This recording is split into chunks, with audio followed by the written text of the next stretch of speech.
Round 6 of the 2021 GTR24H EEWC season Le Mans is presented in partnership with Viper Gaming by Patriot, Azatec, Global Flix, Film Vault, ESTV and Motorvision.tv.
Racing for Green is here to help you carbon neutralize your racing. By planting new trees, Racing for Green offers to make your racing carbon neutral. We already have the calculations, contacts, infrastructure, deals and solutions ready for you to easily buy carbon neutral laps on any racetrack. It doesn't matter if you are a racing fan, team owner, driver, sponsor or partner. Anyone can buy CO2 neutral laps in the Racing for Green webshop and trade CO2 emissions for New Forest. Racing for Green. A 1v2 for the tournament. Pressure is on.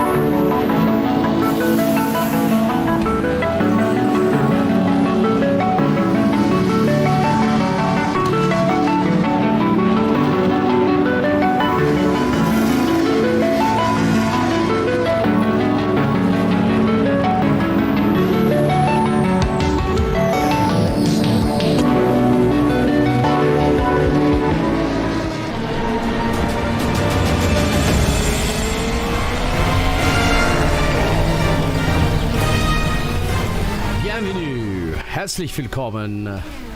Bienvenuti a tutti. Good afternoon. Welcome to GTR24H. As we have a build-up ahead of our twice around the clock adventure. Alex Goldschmidt, Kieran McGinley, David Christie, Yusuf Bin Sahailan, hopefully very shortly will be joined by none other than King Kodiak himself, Mr. Chris Buxton. Gentlemen, we've had a good rest, a good night's sleep ahead of what lies in store for the next 24 hours. It should be absolutely fantastic. You had me scared for a second, Alex. I thought I was on a German broadcast. I was like, wait, no, I don't know German. I went all guns blazing. You know what I'm like. But we've had an absolutely thrilling qualifying session. And so often we get into qualifying and we wonder, okay, what is actually going to happen with qualifying? But it went down to literally the final minute. Yeah. It did indeed, and David, you were jumping out of your seat and also jumping up and down between the floor and the roof yesterday for Hypercar, weren't you, with this man here, Martin Hemmingson. Well, completely understandable, and you'll have noticed from our brief little shot when we came live there, I was very muted, I didn't really jump about, but oh my goodness, is that hiding a lot of things. I am beyond excited for today.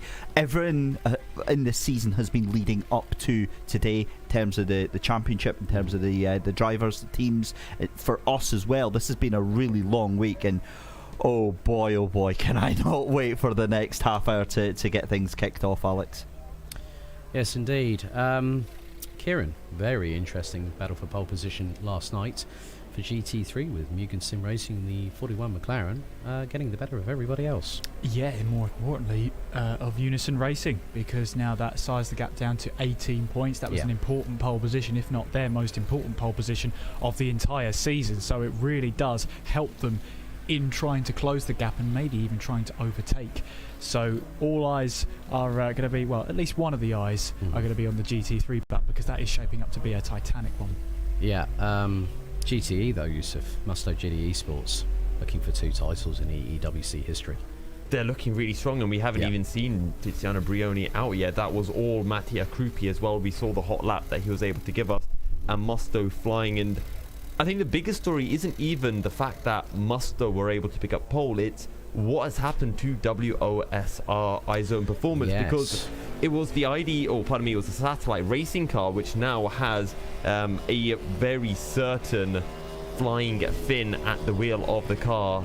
Mr. Pauli Ahonen absolutely flying on fantastic pace in satellite racing. At the end of both qualifying sessions, their combined time just 2 tenths behind Musto, whereas WOSR starting down in 4th, over 1.5 seconds behind Musto. Yeah, I mean, Hypercar, we talked about Martin Hemmingson. James Jubel was very, very close to helping the efforts, but it was Martin the Dangerous Dane, or Double D as I'm going to start nicknaming him now. The lap that he put in Q1 under the nighttime sky, 3 minutes 20.750. Ryan Nash was very, very well informed, and also because he's in the satellite racing camp, saying don't compare LMP2 and DPI. They blew the times out of the water last night. I mean, Martin was on an absolute binge of speed. I mean, especially when we saw the moments what was the term you've trademarked? Frustration wiggle. That was it. That was Frustration wiggle. That is a Kieran McGinley trademark. I'm going to try that on the dance floor tomorrow night. Frustration wiggle. What's your trademark again, David? No, it was Kieran's. No, but you've had a trademark as well so far. We're waiting for the third. Trademark? The only trademark I can think of is my horrendous math skills. Big effort on that one. Yeah, that was quite impressive. Yeah, look, Alex, picking up on that, I mean, again, Satellite Racing came into this race with so much pressure on their shoulders, winning at Nürburgring, winning at Spa, and we said in the build-up show, all through the week, was that going to be putting extra pressure on themselves? Well, you know what? They've taken that pressure and they've absolutely sung with it, because to get that up on pole, yes, it was a very, very fast lap in the nighttime qualifying for Martin Hemmingsen, but again, able to back it up during the day. However, I don't think we should let that overshadow what an awesome story it is for Team Rookie Monsters coming back in for DPI right at the last gasp and putting it in P2, splitting up the Satellite Racing team cars, and a very respectable 3:22.34 average lap time. Okay, well, we've got a little bit of news that I think we intonated multiple times in the last couple of days, and it refers to Yusuf, who has got a new nickname, because we ended up, we tried to get the man himself, Mr. Burnt Mylander, but we've actually ended up with Burnt Milky Lander. You're going to be driving the safety car Corvette on the formation lap. I will be. Honestly, I think I'm going to do such a fantastic job. Burt Mylander's going to be out of a job himself. So, no, I'm really looking forward to it. I got to do a practice lap. David was watching, and at one point, big boss man John Terrell himself said, just go and push. I was drifting that car all over the place. The brakes on that safety car are not good, is all I'm going to say. I think, David, you can second that, because I saw you behind the wheel pushing 290 down the Mulsanne. Yeah, it's not a car you want to try and drive competitively, otherwise you are going to end up in some severe trouble. So thankfully our very own safety car driver, who sitting beside me, is going to have a better job, limited to 160, I believe, in the circuit. Not miles per hour, but more kph. Kph, yeah. And we have to make sure that you're educated right out there, ladies and gentlemen. Warm welcome to all our viewers on our official GTR24H YouTube channel, our Facebook Live. But what's more, we've gone to town this weekend. Yes, Motorvision.tv viewers join us, Amazon Prime, and over 30 channels on the esports television network are now being... we will get to welcoming another man of the commentary team in just a second, but esports television network, over 30 channels are now broadcasting this twice around the clock adventure in its complete entirety. And without further ado, let's bring in King Kodiak himself. Good afternoon, Mr. Chris Buxton. How are you, buddy? You are far too kind with your introductions, good sir. I am very happy to be here at the start of what is going to be a monumental race. And again, echoing your thoughts on thanking our technical partners and broadcasting partners as well, that are joining us for the journey. It's absolutely incredible that a race of this magnitude is getting the coverage it deserves. Of course, a huge thank you to the production crafts behind the scenes. We literally couldn't do it without them. Certainly me being sat here in the UK, unable to join you beautiful people in the beautiful studio over there in Denmark. So I wish I could be there with you, but the wonders of technology has allowed me to be there in spirit, if not in body. Indeed. Chris will be joining us for the first couple of hours of the broadcast. We're going to go to a brief commercial break because, Yusuf, you need to get yourself ready, don't you? I do. I have a very long walk over to the safety car. I need to get my helmet on, gloves, suit, all of that. So, honestly, I might not even make it in time. Okay, ladies and gentlemen, we're going to go to a brief commercial break. We'll be back here live on GTR24H for the EEWC 2021 season finale at Le Mans.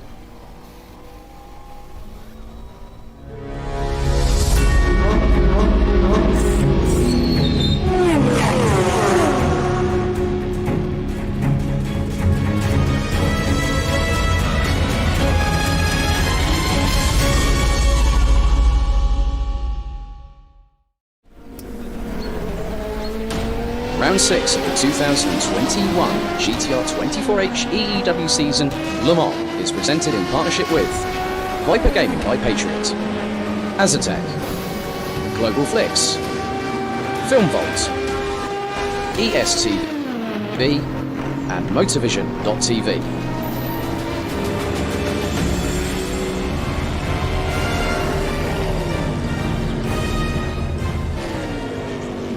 A 1v2 for the tournament. Pressure is on.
Racing for Green is here to help you carbon neutralize your racing. By planting new trees, Racing for Green offers to make your racing carbon neutral. We already have the calculations, contacts, infrastructure, deals and solutions ready for you to easily buy carbon neutral laps on any racetrack. It doesn't matter if you are a racing fan, team owner, driver, sponsor or partner. Anyone can buy CO2 neutral laps in the Racing for Green webshop and trade CO2 emissions for New Forest. Racing for Green.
To the sixth and final round of the 2021 GTR24H Endurance E-Racing World Championship. And of course, we are at the iconic Circuit de la Sarthe. First of all, a big thank you to all our commercial partners, the likes of Noco.dk, Azatec, Global Flix, Film Vault Limited, Viper Gaming by Patriot, Sten Golson for these fantastic wares that we've been sporting all week long, Motorvision.tv, and also ES Television. So, guys, firstly, we have seen a bit of a deluge, haven't we, in terms of the weather? Haven't we just? You know, it's been all over the place. Whenever we looked at the radar, there's always been a threat of rain. We had that in the second qualifying session, just that slight threat of rain. Luckily, it was dry all the way through. But yeah, in those practice sessions, I mean, it gave us an opportunity to see which drivers, which setups were going to work, and we're expecting rain over the next 24 hours, no doubt about that. And I think I've been seeing as high as 75-80% chance of rain across the circuit. And bear in mind, this track covers 13.6 kilometres. That's a very high percentage of some point we're going to see rain on some point of the circuit. Indeed. I mean, David, that threat of rain, it's part of the wonderful motorsport weather microclimate, isn't it? I love the way we speak it with such fondness and happiness when in reality, for anybody taking part, they're not looking forward to it. I have to take that back, because some of the teams, I would imagine, are actually praying for rain at some point during this race, because you're going to have wet weather specialists. But I'm thinking about those DPI class cars and how jittery those are.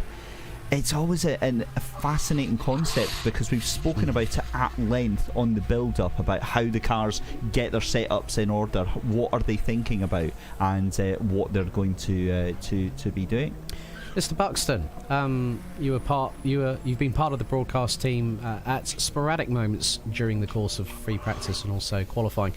You're going to be looking after GTE over the course of the couple of hours whilst you're with us here. Qualifying really put the cat amongst the proverbial pigeons, and it has given us what we wanted for the final round of the championship. A bit of unpredictability, a bit of a mystique in the air, and that is always part and parcel of what happens at Le Mans. Absolutely, as we were talking about yesterday, particularly during the second qualifying session, because the championship is still up for grabs in all categories, with some degree of luck thrown in there, you can argue, but mathematically they're all still open. That's what we want to see. As spectators, as commentators, as motorsport fans, we don't want everything tied up right at the beginning, unless that happens to be the team you're gunning for. But we're neutral parties as much as we can be. Again, we talked about that. We're human. There's people that we are favouring over others, but we try and give everybody a fair representation. Yeah. But what I particularly love, and just looking at the qualifying times across all the categories, where you look at the GTEs, bearing in mind that this is an average from both qualifying sessions, from top to bottom is less than 2 seconds. Yeah. Over close to a 4-minute lap. That's unreal how close that is. The DPI class has a bigger gap than that, and they've got a couple more entrants in there, granted, but top to bottom, the LMP2 class has a bigger gap than that, top to bottom. It's absolutely unreal. The GTEs are so close. It is. I mean, we've seen so much drama and excitement through the previous 5 rounds as we're now going trackside. There's Robert Barn in the number 15 Juice's Motorsport car. That's one of several teams, including Mugen Sim Racing, and also the fantastic efforts from DEAC Hackers that put it on pole yesterday. We've got about 7 minutes and 50 to go before we get things truly underway here at Circuit de la Sarthe. So looking at what happened last night based on the cumulative average times, Satellite Racing, the current points leader in DPI with a lead of 16 points following qualifying yesterday night, starts on pole position. Alongside them, the 666 Team Rookie Monsters back with a bang, and boy did they give us something to talk about last night. Satellite Racing and the other Team Rookie Monsters car, the 555, ran at the top 2 rows in DPI ahead of Team Viaduct and Axel Simsport and Team Adrenaline. DEAC Hackers, their qualifying average time was a 3-minute 24.24, ahead of the number 16 Juice's Motorsport car. When I spoke to Nick Newcomb at the official press conference with David Christie, the 16 is there to assist. So they've gone, rather than LMP2 and GTE, they've put all their eggs in one basket. And the average, the differential between first and second in LMP2 was just under half a second. Then it's the number 15 Juice's Motorsport Club car that currently sits in at the moment, still in second, because DEAC Hackers picked up 2 points. Mugen Sim Racing, equal on points with the number 15. Third in the championship standings, second equal. They start on P4 ahead of Ramada Motorsport, the number 57 car. DSR Nightmare having a good turn of form, as did E-Team Brit in the number 68 car, who had dramas earlier on in the week when Michael Tyler unfortunately found flames spitting from the back of the Eureka car and blowing the engine. Blue Steel Racing, one of 2 Malaysian teams here this weekend, they are down what is effectively P15 overall. DSR Dream Team, B32 Racing ran out the LMP2 grid. Funny enough, you know what's really, really weird here, guys? I've noticed a very significant development. There is a team missing in LMP2.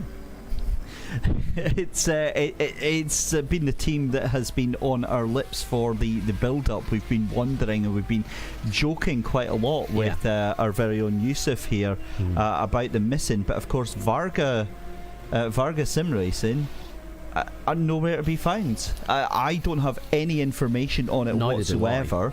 P1 in the championship. I'll be honest, in all my years commentating on sim racing, I don't think I've ever seen a championship come down so closely to the wire and your championship leaders are MIA, and they've not qualified, so we can only presume they are not going to be taking part in this. And looking at the way that the championship standings are, we still have to get this final race done and dusted for them to lose out on that title. I've got to be honest, I find it very difficult that there's no way that, or for a way that they leave this weekend to still be champions, but it's still possible. Who knows? This kind of reminds me of a scenario. I mean, obviously I wasn't there, but we're talking shades of 1976 Formula One. Oh, yes, you're right. We have not got the championship leader, or the championship leader has retired early, and guess what position either Juice's Motorsport or Mugen Sim Racing need to win the title? They need third.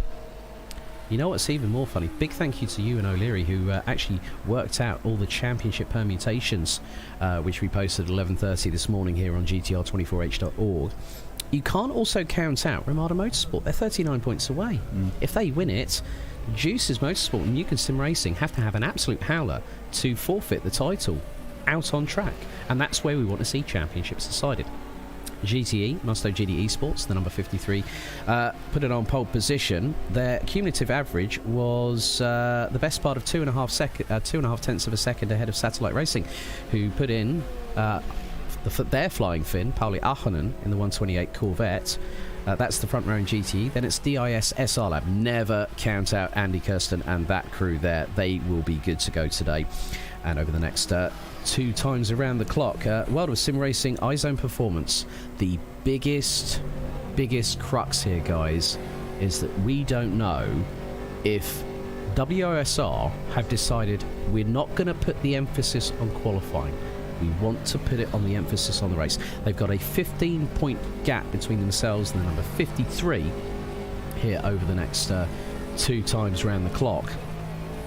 I think there's probably going to be more twists and turns in this in this final chapter over the course of the next 24 hours, because we know that at Le Mans, mistakes happen, it can bite back hard.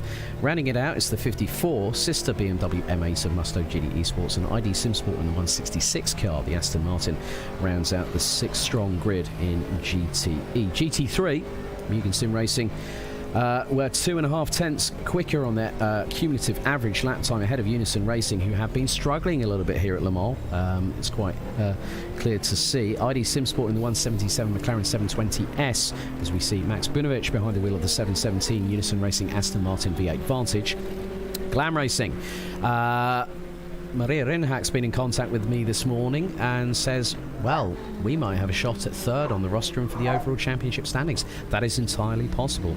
DIS SR Lab, the number 46 McLaren, Teleforingen, and the ID SimSport collaboration in the 188, and Azatec SimSport in the 585. There has been a last-minute change. We were informed just recently before the broadcast that Largim Ali, we wish you all the very best in getting well soon. He has tested positive come down with COVID-19. So Christian Dahm will now replace the 18-year-old Dane.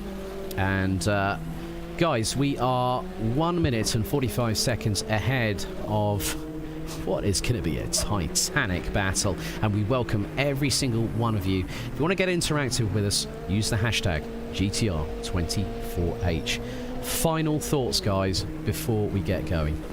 I'm ready to get my teeth sunk into this and see what happens. Chris?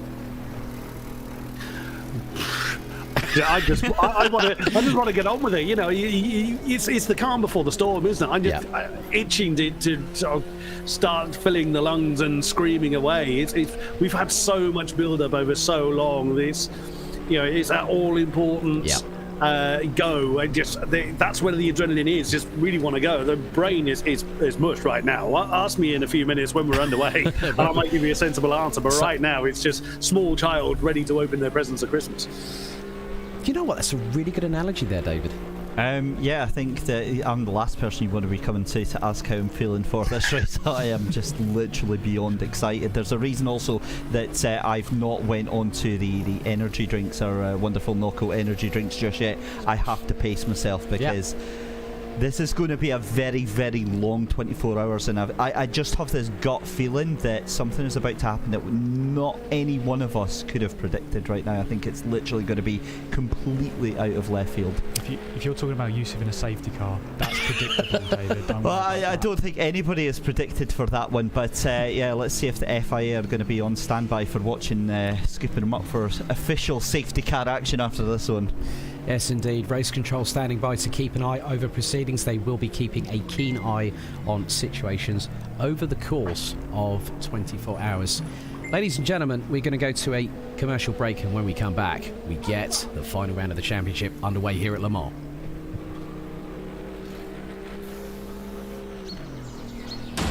Round 6 of the 2021 GTR24H EEW season at Le Mans is presented in partnership with Viper Gaming by Patriot, Azatec, Global Flix, Film Vault, ESTV, and Motorvision.tv.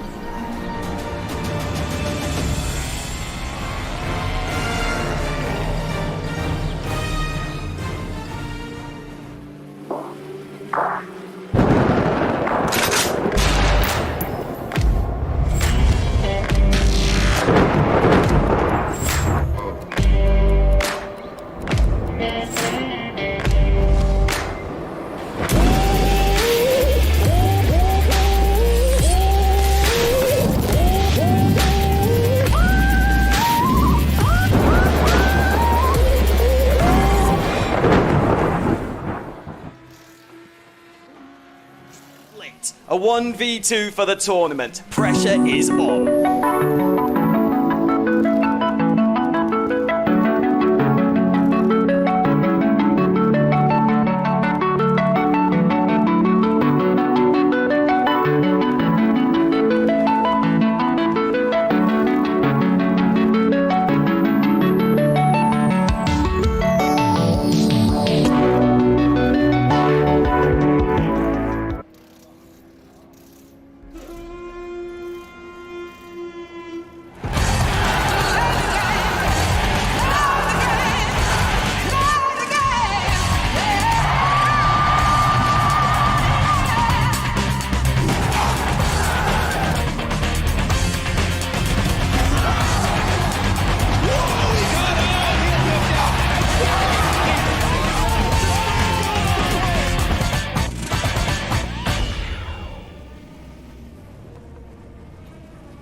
Racing for Green is here to help you carbon neutralize your racing.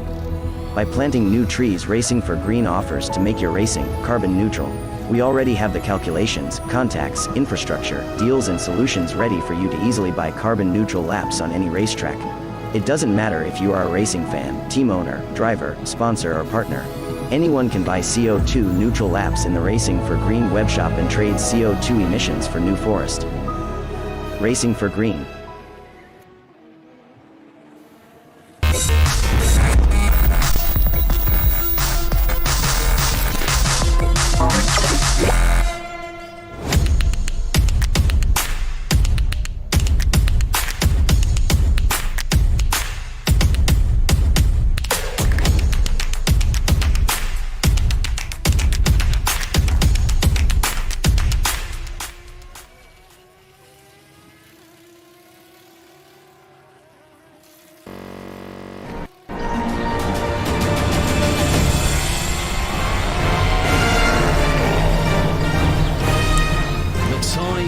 Talking stops now. We're on our official formation lap, and Yusuf Bert Milky Lander bin Suhail is behind the wheel of the Chevrolet Corvette. Guys, it all comes down to 2 trips around the clock here at Circuit de la Sarthe de la Loire. A fantastic circuit, 13.626 kilometres. It's been in operation since 1923. We've already given our final thoughts. let's have a look if we can to see a quick check on the weather before we get things going green for 24 hours of racing. It's looking a bit cloudy up ahead, and the track seems to have evolved a little bit. The drivers are keeping themselves ready to go lights out at a moment's notice. This site is glorious. We've got all the cars on the circuit. We've got 29 cars, 4 classes, DPI, LMP2, GTE and GT3. There you can see the weather front. David, it's looking a bit cloudy overhead, but we're waiting until the rain really does come into play.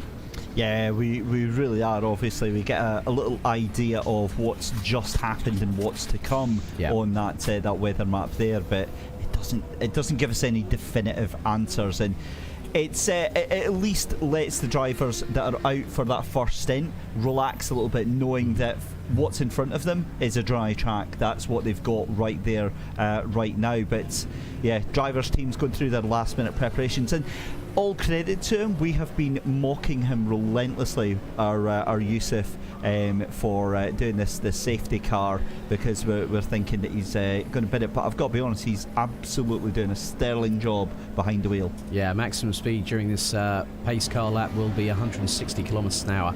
There you go, a quadruple picture-in-picture there. So you see that Simon Marshall starts P4 for Team Rookie Monsters on the inside of row 2. Donat Diesner will start for Mugen Sim Racing in GT3 on pole position. Robert Pan will start for the number 15 Juices Motorsport Club car. Martin Hemmingson, no surprise, will take the opening stint for Hypercar. Zoltan Vorkonyi will start for DEAC Hackers. And guys, realistically, Chris, I'm going to go to you with this one. You've seen a heck of a lot of sim racing in your time. 29 cars, 4 different classes, a fantastic 13.626 kilometre circuit. It can't get any better, can it, mate? I would dare say you're absolutely right. We've got some great heavy hitters in the endurance world joining us for this race, but that's the thing. Nothing's assured. Nothing is guaranteed. Yes, you've got some very experienced hands. Doesn't mean that's automatically guaranteed a top position spot. Everything is on the line. That's what I'm most really looking forward to in this race. I don't think we're going to be finding anyone just settling anywhere. Everyone's going to be pushing for as best as they can do. We're not going to find teams that could win it just settling for third because that's what they need for points. I think everyone is going to be gunning for this. I love the fact that poor Yusuf is the one that's been being ribbed rather for his driving. Who was it that broke the sim in the studio? Mr. Crispy? The man cave. It was actually genuinely Yusuf that did that, but I'm not. I think I'll take the hit for that one. We've had the usual banter behind the scenes. It's the case of who touched it last side of a situation, really, as everyone will probably agree with me on.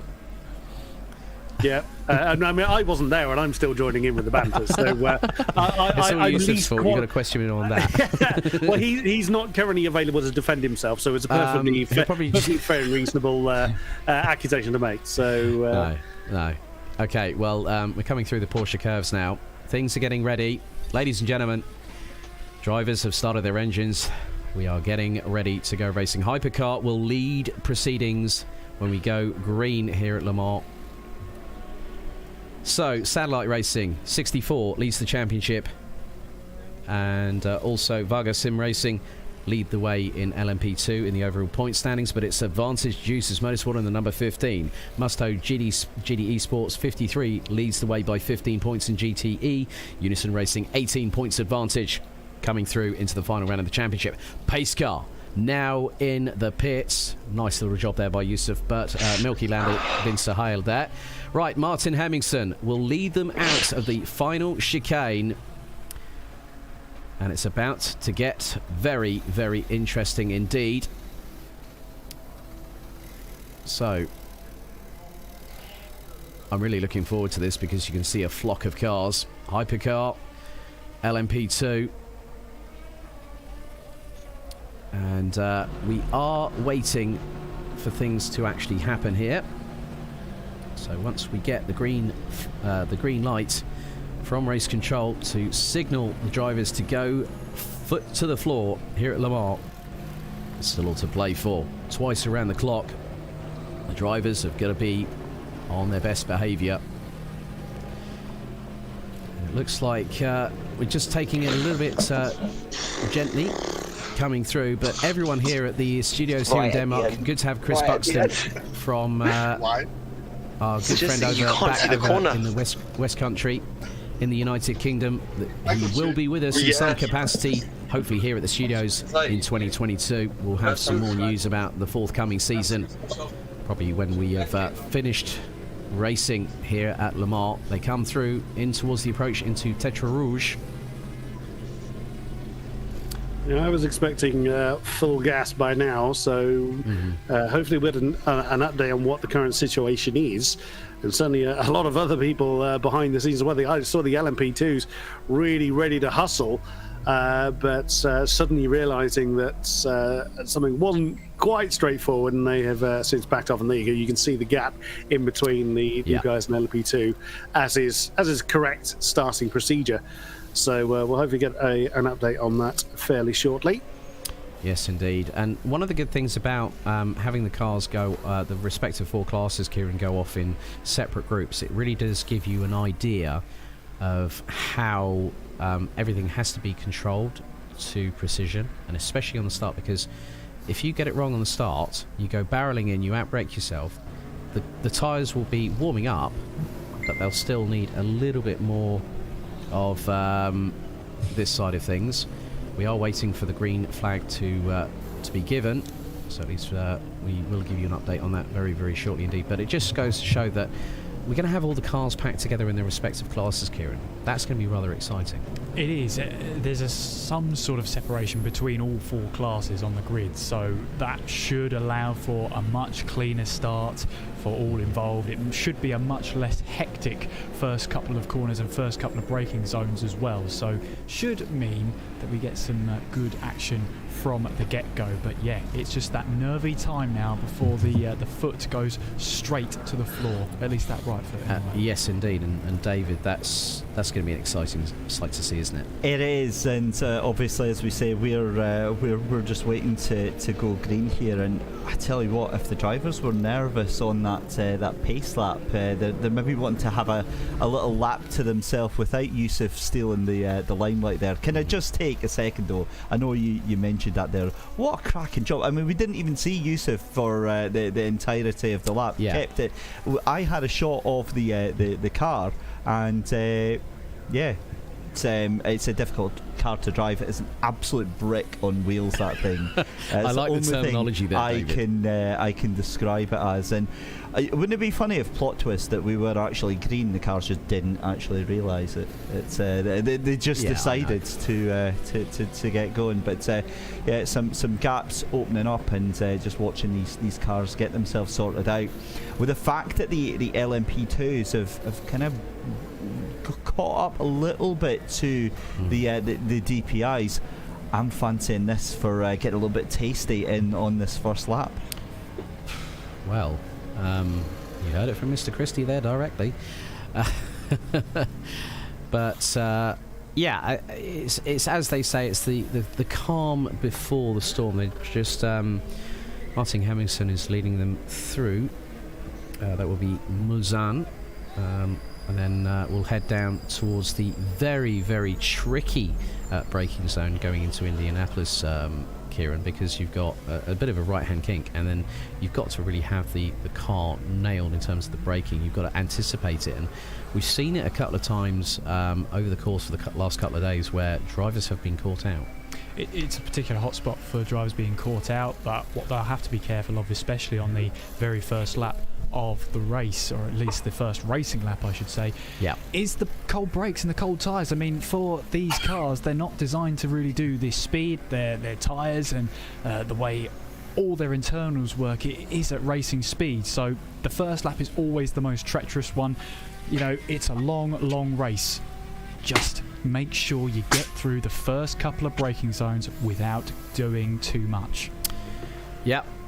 We are just we're just awaiting for just some issues just to be rectified before we can go racing. It looks like the pace is slightly increasing judging by the speeds on Martin Hemmingson's 64 Satellite Racing DPI, Mark Veit just behind Nello Pastorino, and Simon Marshall. That's the top 4 in DPI. So 64, 666, 65, 555. Zoltan Varkonyi is a little bit quicker. Well, he's actually pushing the best part of about 220 kilometres an hour. Chris, we just sort of basically just waiting, the bated breath, the anticipation. I think, well, we normally do talk a little bit when you say hello, my friend, whenever I get a Discord message or a WhatsApp message from you. I think, as the Germans would say, Gänsehaut pur, goosebumps. Absolutely. It's just, everybody knows the sensation I'm talking about. It's just that almost uncontrollable adrenaline. You know something big is going to happen, and now you've gone past the point where you expected it to happen. It almost amplifies again. But now, are we going to get the proper green flag? Yes, we are. We are racing here in Le Mans. Right, GTR24H EEWC season finale underway. Martin Hemmingson leads them through, and it looks like there's a move already from the 65. They've got past the 666. And in the meantime, in LMP2, Zoltan Varkonyi he's already gapped the 2 Juicers Motorsport cars. But I'm not too sure if I may have seen a car actually going a little bit wide. And what's more, I'm going to be completely honest, Zoltan Varkonyi, Dylan Claver and Robert Pound, there is a 3-car train, and they are right with Team Adrenaline, and up the inside goes Zoltan Varkonyi going into Tete Rouge. Oh no, massive drama for Cian Butler. Oh my goodness me, I mean, what on earth? I'm not too sure what's going on here, but I can see that the battle, the LMP2 cars, the top 3 have already gone down the Mulsanne as there is a move being attempted a little bit further up the order, and now Dylan Claver is trying to go up the inside of Zoltan Varkonyi is looking up the inside, is being looked up the inside by Dylan Claver and Robert Pond. Nick Newcomb did say that they were going full LMP2, all guns blazing down the Mulsanne. And Robert Pound looking towards the inside of teammate Dylan Claver. He's got a very good run. The side draft is going to come into effect here. As and the biggest thing is that Zoltan Varkonyi is pretty much a little bit of a sitting duck just behind, but manages to keep in front for the moment as they go through into one of the Hunaudière here at Le Mans.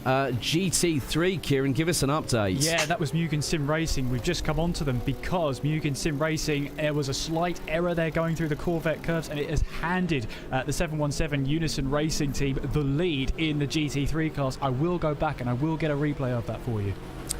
Indeed, and the 2 Juicers Motorsport teammates into the next has managed to get through. So Robert Pound up the inside going into Mulsanne on Dylan Claver, who now rounds out the top 3. Just in the back shot you can see Mark Veit in the 666 car and has managed to keep ahead of Arturas Marzaitis, but realistically David, Martin Hemmingson is trying to, it looks like Satellite Racing have started to instigate a very, very clean set of precise orders between both cars, but we know for a fact that these 2, they are both within an absolutely cracking shot of the championship come the end of this race. I think they're going to have to, Nello Pastorino we know is quick, but look at the gap between him and Martin Hemmingson already. Yeah, it's been a fantastic start. It's exactly the start that the 64 Satellite Racing team needed. They're delighted to have their sister car, the 65, up there as rear gunner, but let's face it, it has been an absolutely monumental disaster of a start for the 666 team Rookie Monsters car of Mark Veit, getting caught up in that early contact with Sean Butler for the 21 on that there. It was an absolute disaster there for them. So yeah, it's all coming up roses right now for the 64 and 65, but I've got to be honest, I was really enjoying the thought of a fight between the 666 and that 64. We might still get that, but yeah, it isn't to be for just now. Martin Hemmingson already out by a significant 2.3 second margin right now. Chris, can you give us an update on the battle in GTE, please? There was a cracking start from the number 54, the Musto GD Esports car of Giordano Valeriano. I knew I'd struggle with this one. Valeriano, yeah. Thank you. No problem. Initially got up to 4th position from starting in 6th.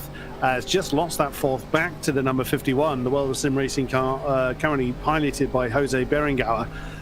The top 3 are, well, they're pretty in short order, but the actual order hasn't changed an awful lot other than the number 54 car challenging for that 4th at the moment. Yeah.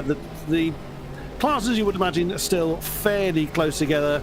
The lead GT3s aren't too far behind, percentage-wise speaking, but so far so good. Although literally as those words were leaving my mouth, the 128 Satellite Racing car currently in the hands of Jimmy Nussler has just taken the lead of the class over. Of course, many hours to go, but Jimmy Nussler was holding that pole position in the class for a lot of qualifying, so he's quite accustomed to being up front. Of course, the satellite cars are used to being up front. But I think Musto, with sealing the pole for the class, made a statement there of you're not just going to run off into the sunset, dear boys. Sharp intake of breath from Kieran McGinley. The battle for the lead in GT3 well and truly underway. It absolutely is. Donat Diesner is really trying to make up for his error going through the Corvette curves. He's tried multiple corners now to try and make this move stick, and they're going to run side by side through this next high-speed section, then side by side for the lead of GT3. Just minutes into this contact between the two of them, and somehow they both stay facing the right direction, but that's going to allow the 177 of ID SimSport. It's going to allow the 404 at the hands of Lee Russell of Glam Racing to close right up onto the back of them. Fireworks, and we are not even 20 minutes into this 24-hour race. GT3 putting on one hell of a show.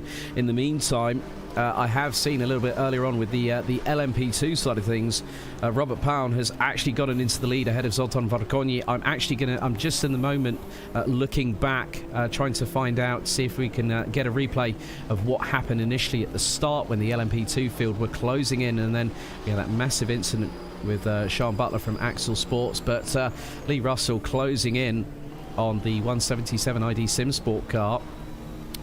David, Simon Marshall's been caught by some LMP2 traffic. Yeah, he's under real pressure. He's thankfully gotten a little bit of daylight now between himself and Robert Pound and Zoltan Varkonyi in that battle for 4th, 5th and 6th position on track. But I've got to be honest, one team that completely slipped under the radar in the DPI class, Viaductin, are now up in 3rd position. Given the difficult qualifying that they had, they qualified in 4th. They've managed to slip up and get back up there. So brilliant effort from them. And Simon Marshall, again, he's now starting to stretch that gap ahead of the LMP cars behind him. But again, coming into that final section, Simon Marshall now really getting caught up by Robert Pound, and Robert looking absolutely devastatingly fast in that LMP2 car, Alex. Yes, indeed. I'm just trying to get an idea of what happened, because I did see a car go skyward coming through towards the Dunlop Bridge before the approach into Tetra Rouge. So trying to get these replays for you people out there is a lot easier said than done, but hey ho, it is what it is. The good thing is that it means that we're able to give you you people watching at home, thank you very much for tuning in on all the respective platforms that we're streaming on at the moment. YouTube, Facebook Live, Esports Television Network, with pretty much all of the 30 plus channels now being appropriated through our fantastic coverage so far. Motovision.tv, so warm welcome to our German viewers. And in all honesty, we've got quite a lot of things going on, but Simon Marshall has got Robert Pound and Zoltan Varkonyi closing in on the rear wing. That's going down one of the parts of the Nordland Strait. If I'm honest with you, I really expected some fireworks. Kieran, I didn't expect that many. Especially this early on as well. That's the most important thing, is that this early on in this race, we've got those fireworks. We had them in GT3, and of course, this is why I was saying, got to keep a close eye on them, because if that's the battle for the lead, less than 20 minutes in, I can't wait to see how it all unfolds between a lot of them. Okay, getting close to the first half an hour completed of this race. And we're just trying to keep our eyes on, well, our eyeballs, David, have been on stalk since we got the green flag. It's been unbelievable. Got to say a huge thank you to everyone joining us on our social channels on Facebook and on YouTube. The usual esports banter is coming in swathes. I'm picking one out. Thomas Beha. Someone's about to get a spanking.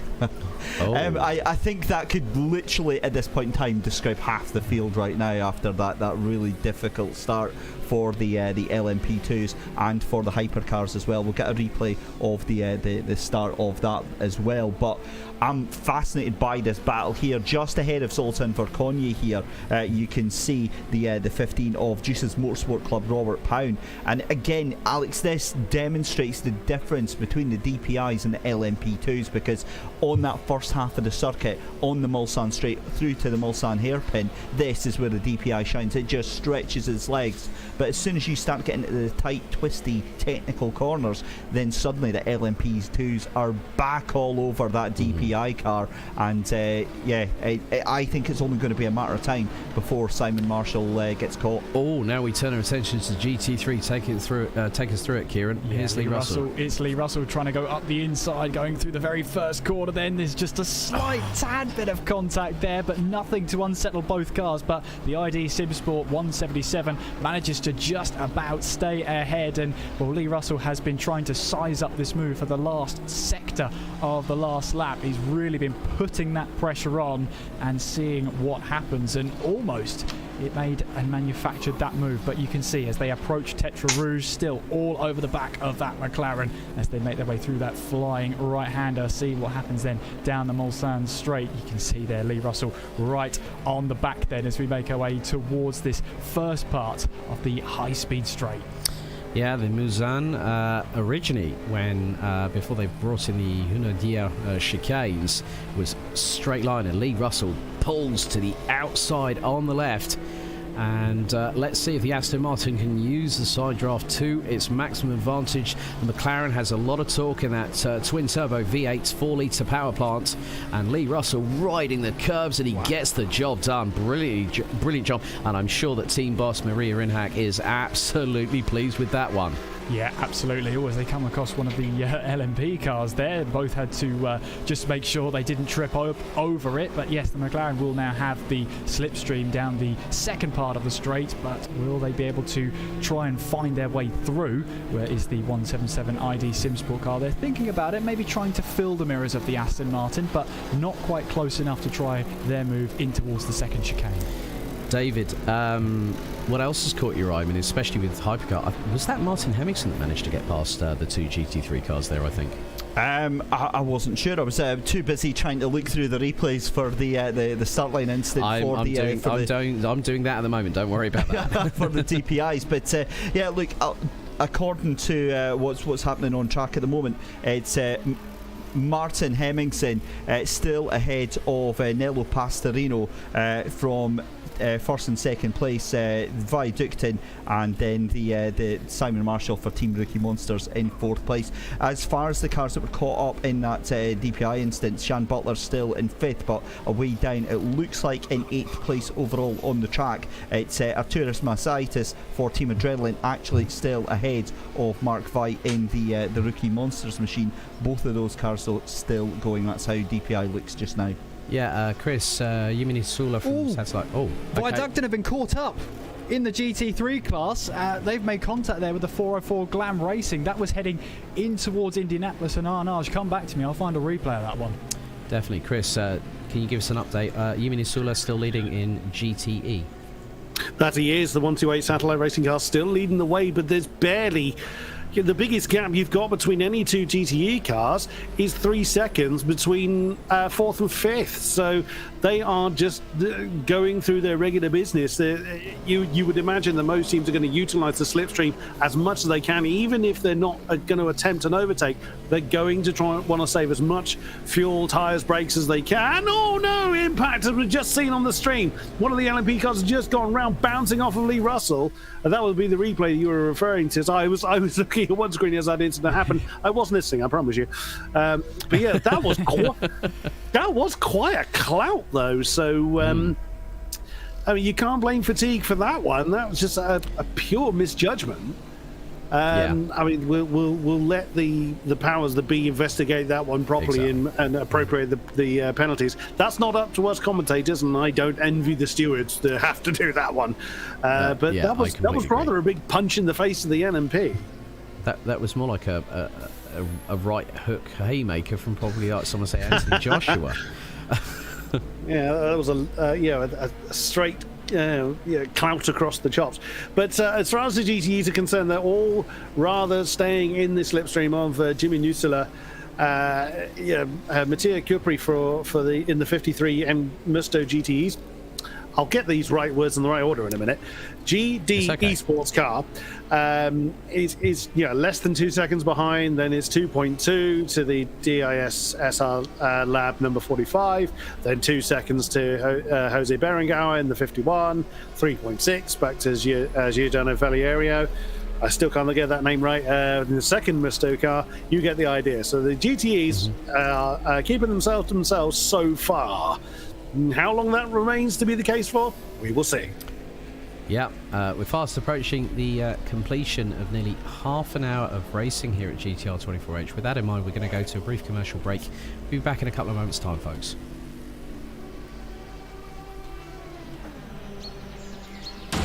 Round 6 of the 2021 GTR24H EEW season, Le Mans, is presented in partnership with Viper Gaming by Patriot, Azatec, Global Flix, Film Vault, ESTV, and Motorvision.tv.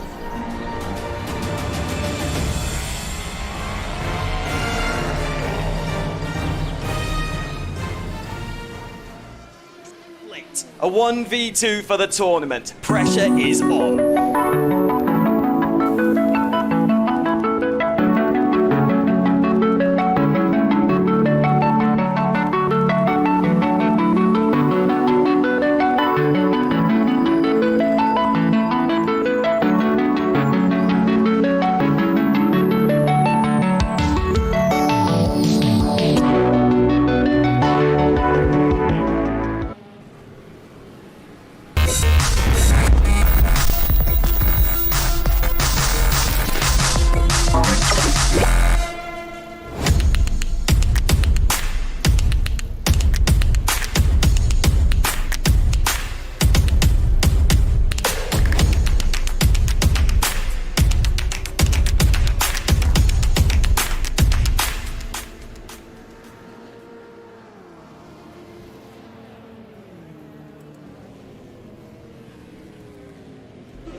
Racing for Green is here to help you carbon neutralize your racing.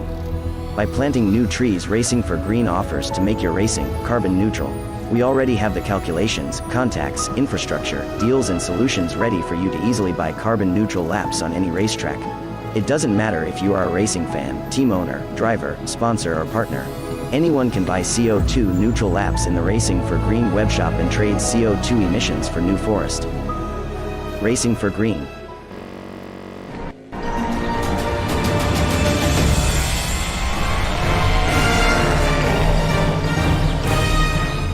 Ladies and gentlemen, gentlemen, welcome back. The first half an hour of the twice around the clock adventure here at Circuit de la Sarthe, live on GTR24H. The 2021 EEWC finale continues. It has been fast. It has been frantic. There have been accidents and incidents. We're now going to go back to a replay on the very first lap. So you can see there's Sian Butler. And effectively, a little bit later on, you can see there's the E-Team Brit car. There you go. Wow. That is massive. And Mugen was in the middle of that one. Hang on, did anybody give them clearance to take off there? That was I was going to say stratosphere. Yeah, this is Ryanair Foxtrot Romeo 5713 requesting permission to take off from Stansted. Do you think they had to pay extra for cabin baggage on that one? No, I think the hold was very, very vacant at that particular time there, David. But that was a massive moment, and it's been really, really interesting. There's been some great battles, but I think the GT3 one with the 717, Max Bunovic going toe-to-toe with Donat Diesner in the first 20 minutes, you've got to be kidding me. Door to door that early. I mean, that is absolutely incredible. So I believe, David, you've got a replay lined up for us as well. Yeah, so I've actually got the viaduct, and this is on board then. And you see here, just coming up the inside, 3 cars is never going to work. And yeah, it's not the best. Really, really not the best. So gets going again and finally gets past them. But yeah. There must be damage to that car as well. How much damage there is, I'm not too sure. But yeah, that's the last thing Viaducton wanted this early on as well. Not good at all. Yeah, so there you go.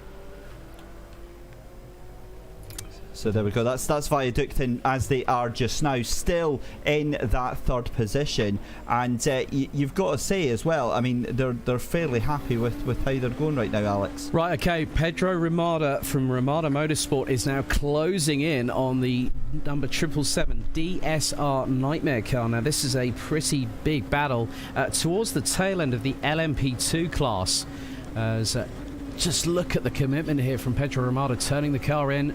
They're now pushing 5th gear, 250 kilometres now through the Porsche curves. Hard on the brakes, down to 4th, turn it in, hope the car bites. And blue flags are being waved because there is traffic up ahead. And this is a clear battle for position. That is probably GTE traffic just up ahead. Look how close it has gotten. E-Team Brit has got there. That's the ID SimSport GTE Aston Martin that has just had to avoid things. And oh, hang on a second. Did one of the cars go wide a little bit further ahead? I think it did. And that is James Lambert from E-Team Brit. Managed to save that. And DSR Nightmare have gotten through and has put E-Team Brit down a position, and look how much they're resting underneath the Dunlop Bridge. There's one of the GTE Musto cars. Blue flags are being indicated, and you can, I mean, looking at where it is in terms of the rear view mirror monitor, James Lambert wrestling with the back of the car, now heading through into Tetra Rouge, darts to the inside. Wow, this is absolutely fantastic action as they hurtle their way through down into the Mulsanne. There's the ID SimSport GTE car, and Viaducton now has Rookie Monsters to its left. Yeah, they've been getting caught hand over fist from Team Rookie Monsters, and taking candy from a baby. That's the only way I can describe that from the number 555 machine of Simon Marshall back up into that third position there. Last lap there, 327.844 there, so about a 1/10 of a second faster than Viaducton. But I'm also noticing from our live timings here, it's saying that 3 cars are going to be in this lap. Now surely that is very, very early indeed. I'm showing as Nello Passerino for 65 Satellite Racing, the Viaducton car, and Rookie Monsters as Viaducton go back into the third position. That's an amazing move there, just obviously in the toe, and it shows you on these DPIs how important that slipstream is, Alex. Yes, it is indeed. I wonder if the Rookie Monsters actually made a mistake there, because they were off track slightly, but whatever the case, they're right back on the case. Okay, right, I'm going to bring us back to a replay here. Okay, now this is what we saw in LMP2 just a few moments ago. There's James Lambert just behind the 401 of, that is Ahmed Hazik from Blue Steel Racing. Now look, there's DSR Nightmare, there's the ID SimSport car. And through they go. into the forward chicane. Now keep your eyes on Lambert. Hits the sausage curb, goes wide. Nightmare up the inside like a rat up a drain pipe. Gets alongside the E-Team Brit car. There's Ramada Motorsport. Now we're gonna keep with this for a little bit because they're going through into the Dunlop chicane and then through, well, under the bridge. So you see how close Pedro Ramada is. And now, look, underneath the bridge, Nightmare gets the move done on Musto. Lambert tries to thread the eye of the needle. Gap gets closed by the number 54 GTE car that's currently piloted by Giordano Valeriano. Now through into the approach of Tetra Rouge. Lambert makes the move. And then Ramada has to wait, buy time, and now gets the opportunity, sweeps to the right-hand side, blue flags out. And there you go. Well, I've also got a replay, Alex, of what happened to the rookie monsters, and it was quite simply just going wide into a corner here. You can see misses the braking spot here, and ends up going wide off into the gravel. The tail end fishes out, and that's exactly how the Viaductin car was able to get that position back. But again, like Kieran said there, you saw how quickly that car was back up onto the tail end of the Viaductin car as we go back to live. So into DPI. So it looks like then we were absolutely right. The pit stops have already started, and Nello Pastorino into the pit lane for the Team Rookie Monsters in the 666 car. And well, there we go. Pit stops already, Alex. Yeah, Viaductin in there as well. There you can see the fantastic view there, Kieran, of the wonderful start-finish straights here at Le Mans with the... right, we've got a yellow out in sector number 1. Not too sure who that is for. Guys, can you identify it? I wonder whether it's the number 53, Mattia Cupri from GTE, because he suddenly dropped down to 4th. He was 2nd. Okay. So I think there's been an incident for the number 53 Musto GTE sports car. Okay. There's James Lambert, still battling tooth and nail with Pedro Ramada. Going to go on board with the E-Team Brit car. Oh, wrestles with the back end going through Tetra Rouge. It's not easy through that corner, David, because, you know, you get one slip on those curbs. It's still a little bit damp on there, isn't it? Yeah, it really, really is. And we've seen how twitchy these cars can be anyway, regardless if it's DPI or LMP2 or GTE. Lack of traction is lack of traction, Alex, and it's not what you want for the driver confidence as well. This early into, you know, a 24-hour race, it's really important to keep the drivers as grounded and as calm as they possibly can, as we see here on the main screen with the 585 Aztec Sim Sports machine into pit lane just now. So already, I mean, we're only what's that, about 40 minutes into the race here, 30 minutes into the race, and we're already through pit stops. The leader is going to be into the pits very shortly. Martin Hemmingson for Satellite Racing. Simon Marshall's going to be into the pits, as is Zoltan Verkonyi for the Deke Hackers. Right, okay. We go back to the battle between E-Team Brit and Ramada Motorsport. This is the battle for P8. And look at the toe that Pedro Ramada's got. This is going to be very, very interesting indeed. This is going into Mulsanne. And Ramada takes a little bit of a wider line coming out of the corner, hopefully to get a little bit. Now, look up ahead. We have got another battle, Blue Steel Racing versus DSR Nightmare. And that is the battle for what is effectively P6 in LMP2. Well, P7 in LMP2, I think. P6. Yeah, P6. I'll get it right one day. See, my maths are just as bad as yours sometimes, David. Wow.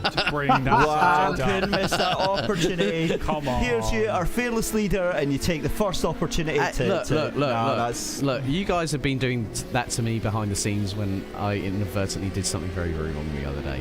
And yeah, all I'm going to say, it involved cables. That's all I need to say on that one. And as they say, if you can't take the mickey out of yourself, life ain't worth living. Isn't that right, Chris Buxton? It's 100% right. Now, what the cameras can't see is that each commentator has a small supply of peanuts and small throwable objects that will be dispersed throughout the entirety of this. That's why I say small objects. We don't want sort of, staplers and bits of furniture or anything being lobbed around. Saucepans, maybe? I don't know about that, Chris. My ego's pretty small at the moment right now. It's quite fragile and a bit broken, really, if I'm honest. Hey, we've got plenty, we've still got about 23 hours and just under 20 minutes to go, but Ramada very much keeping James Lambert honest indeed. We've got a yellow out in sector number 3. Yes, and it could be, I will confirm this could be Glam Racing, because I did see them. I will investigate that one for you there. Okay.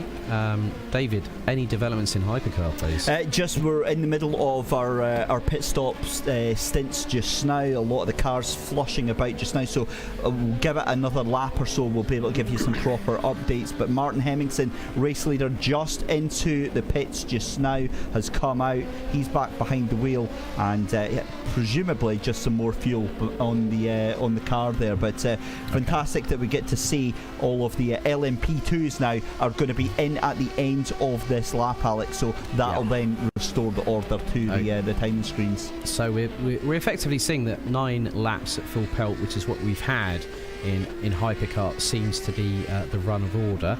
Azatec Simsport in the 585 Audi rounding out the grid so far in the 29ers. Here we go. Pedro Ramada looking up the inside of James Lambert. Lambert tries to closes the door very nicely, and Ramada looks to the other side, going into the next chicane on the Mulsanne straightaway. This is the battle for P8 on the road.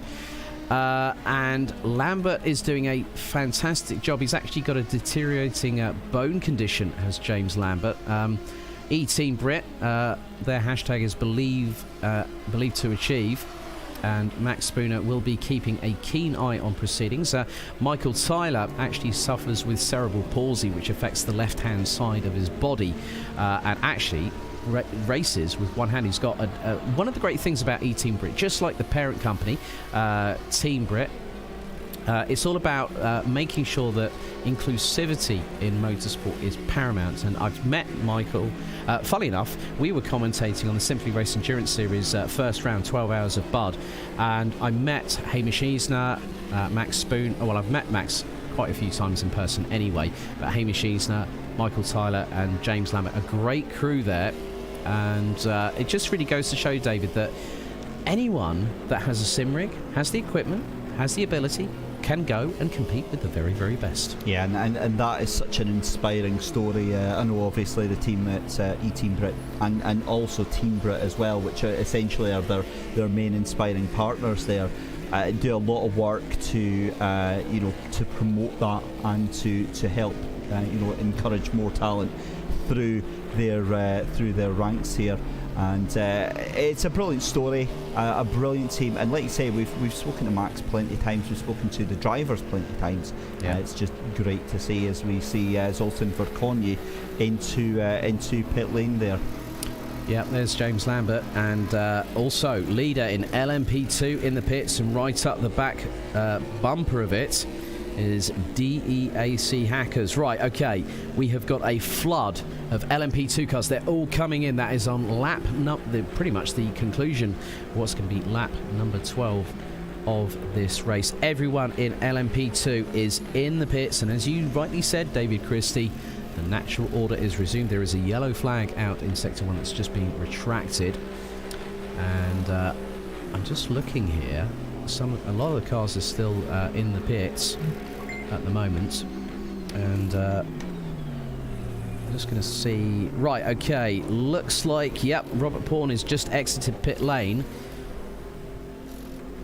and has come out ahead of DEAC Hackers. So Robert Pawn doing a great job in the first stint to keep the number 15 in prime contention for the championship. We will give you virtual championship updates as of every quarter of the race. So 6 hours, halfway through the race, 18 hours, and then at the final checkered flag. And just really, I wanted it to open the floor up to all of you guys. I mean, whoever wants to feel free on answering this question. What is the biggest thing that we're going to take away from these initial early stints?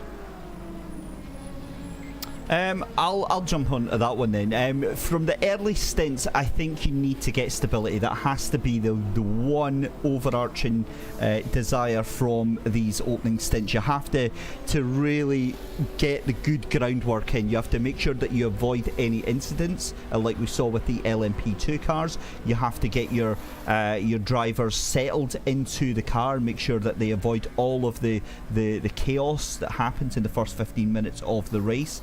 But also, if you're challenging for the win, this is where the work starts now. This is where, you really have to put the head down and just get those laps in nice and early, because you're starting to come across traffic. And those first couple of laps, Alex, with traffic as well, it makes it so important to get that challenge going, in terms of letting them understand how it's going to feel like to have, LMP2 cars, DPI cars coming zipping past them, because it's not just going to be different class cars. You're going to have cars of your own class very, very soon, through no fault of your own, start to come past you on laps. So stability has to be the main order. We've now had a little bit of a development in the fact that over the course of the last 11 or so laps, that up to Yumi Nisula, the leader in GT at the moment, they have all been lapped. So Martin Hemmingson setting an absolutely blistering race pace at the moment. Best lap so far, 3:24.291. You know what's really been I mean, I want to come to you now, Kieran, reference Donat Diesner and Max Bunafich. What is the gap between the pair at the moment? Has it extended? Well, I will say at the moment, I would say it's about 4.3 seconds. They're sharing the same bit of straight at the moment. One thing I did want to get across, the 404 Glam Racing has been into the pits roughly, what was that, about 5 minutes ago, but for a drive-through. So if we're talking about things to do in the early stages, it's avoiding those penalties wherever possible. If you're getting a drive-through after not even 45 minutes worth of racing, you're not going to be able to have that consistency. You're not going to be able to have that sort of rhythm. It's going to be kept being broken up, and getting a drive-through for track limits is unavoidable, because it's 3 times, no matter who's driving the car, and it will be a drive-through. So it's unavoidable that you'll get at least one, but try not to have it as often as possible. Indeed. Well, can you really believe it? It's just been just over 50 minutes into this 24-hour adventure at Circuit de la Sarthe. I really don't know how to quantify how I'm feeling at the minute. We had that massive sort of outburst of pure aggression, as we would say in karting, elbows out and all that jazz. I'm sure that Yusuf will probably agree with me on that one. But the good thing is now, David, we've gotten ourselves into a nice steady rhythm, haven't we? We really have. And I'm just actually looking at... sorry. I've just been informed we've had our first penalty being issued, and it goes to the number 21 of Axel Sports. I wonder why that was. No surprises. That's obviously going to be for that lap 1 incident going up into to Dunlop, where they lost control of the car and ended up going into the 666 of Mark Veit there. Interestingly though, I'm trying to keep a grip of the DPI and their strategies just now, because I've just seen Simon Marshall has requested a pit stop again. But I'm positive he was in like about 5 laps ago, 5 or 6 laps ago. So very unusual if that is the case. Can't see anything on his lap times, and I wonder if that is potentially an issue. So I'll keep an eye on the 555 Team Rookie Monsters machine that obviously was fighting out with the Viaducting car. But the Viaducting car now has dropped down after a very, very long stop and is now down in 6th position in class. Yeah, indeed. Things in LMP2 seems to be stretching quite significantly at the moment. It is the number 15 that is in prime position. The Jesus Motorsport car, piloted by Robert Pound at the moment. Zoltan Vodkonyi is actually not too far behind. Okay, let's have a look at the standings after nearly the first hour completed. So Martin Hemmingson leads the way in DPI ahead of the sister car, the 65, by about 1.8 seconds ahead of Nello Pastorino. Simon Marshall in third for Team Rookie Monsters 555. You can see there Mark Vates from 666 Team Rookie Monsters. Arturas Mazaitis, the Lithuanian-German driver, the team boss for Team Adrenaline, rounding out the top 5 ahead of Viaducton, and Sean Butler from Axel Sports. Unfortunately, Sean Butler, for that incident earlier on lap 1, receives a drive-through penalty from race control. Let's have a look now at our LMP2 side of things. Robert Pound, its advantage to Juice's Motorsport at the moment, the number 15. And also Zoltan Varkonyi from DEAC Hackers in second. It's a 1-3 for Juices with Dylan Klaver rounding out the top 3. David Kalasai, well, it's early days. They could fire back, could Mugen Sim Racing, as they go for 2 titles in one respective season. B32 Racing, Blue Steel Racing, E-Team Brit, Ramada Motorsport, DSR Nightmare and DSR Dream Team ran out LMP2.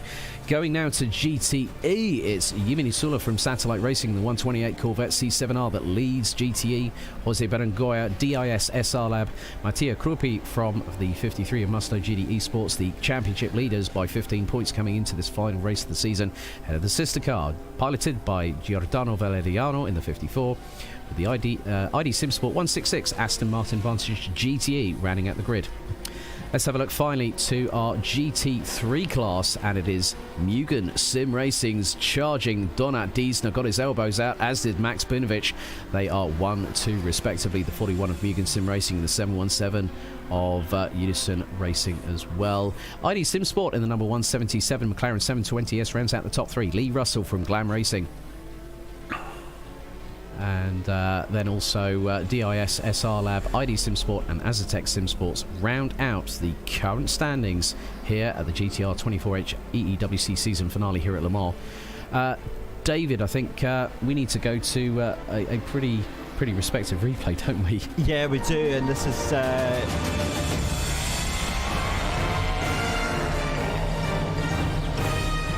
There we go. Right. So we were going to very quickly jump to a break, but we'll do this first. So this was Sean Butler. This was seconds after he got his penalty, and this is coming through the final couple of corners here, Alex. The car just jinks one way, snaps the other, and you spin me right round like a record, baby, into the wall. Oh, he takes about 20-30 seconds to get the car out of the wall, and to add insult to injury, it's straight into the other wall as well. So Sean Butler and Axel Sports, day goes from bad towards Alex.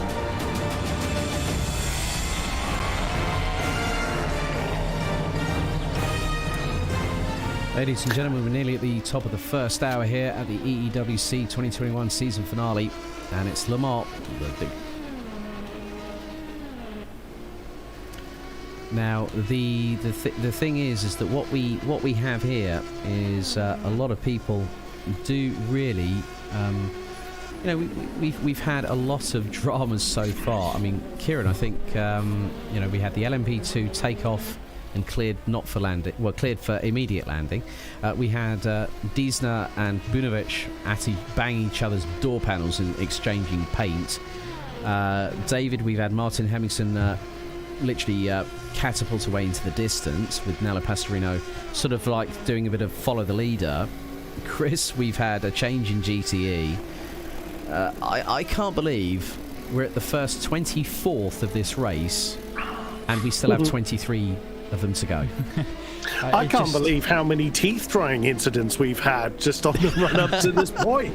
How many of us, myself very much included, have just gone, just that initial intake of air that at some either very close or in some cases some stratospheric incidents that the number 21 Axel Sports car is actually in the garage now, so their day has gone from bad to catastrophic.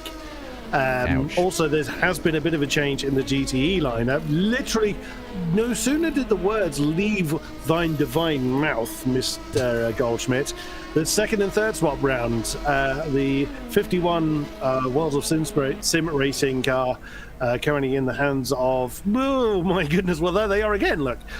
This is what they have been like for absolutely ages. They have been glued to one another for a long time now. The 45 was holding on to second for quite a while. Not 100% sure who's in that car at the moment. But now Jose Berenguer is just retaken that second spot in the number 51. And there we go again. This is what they've been doing.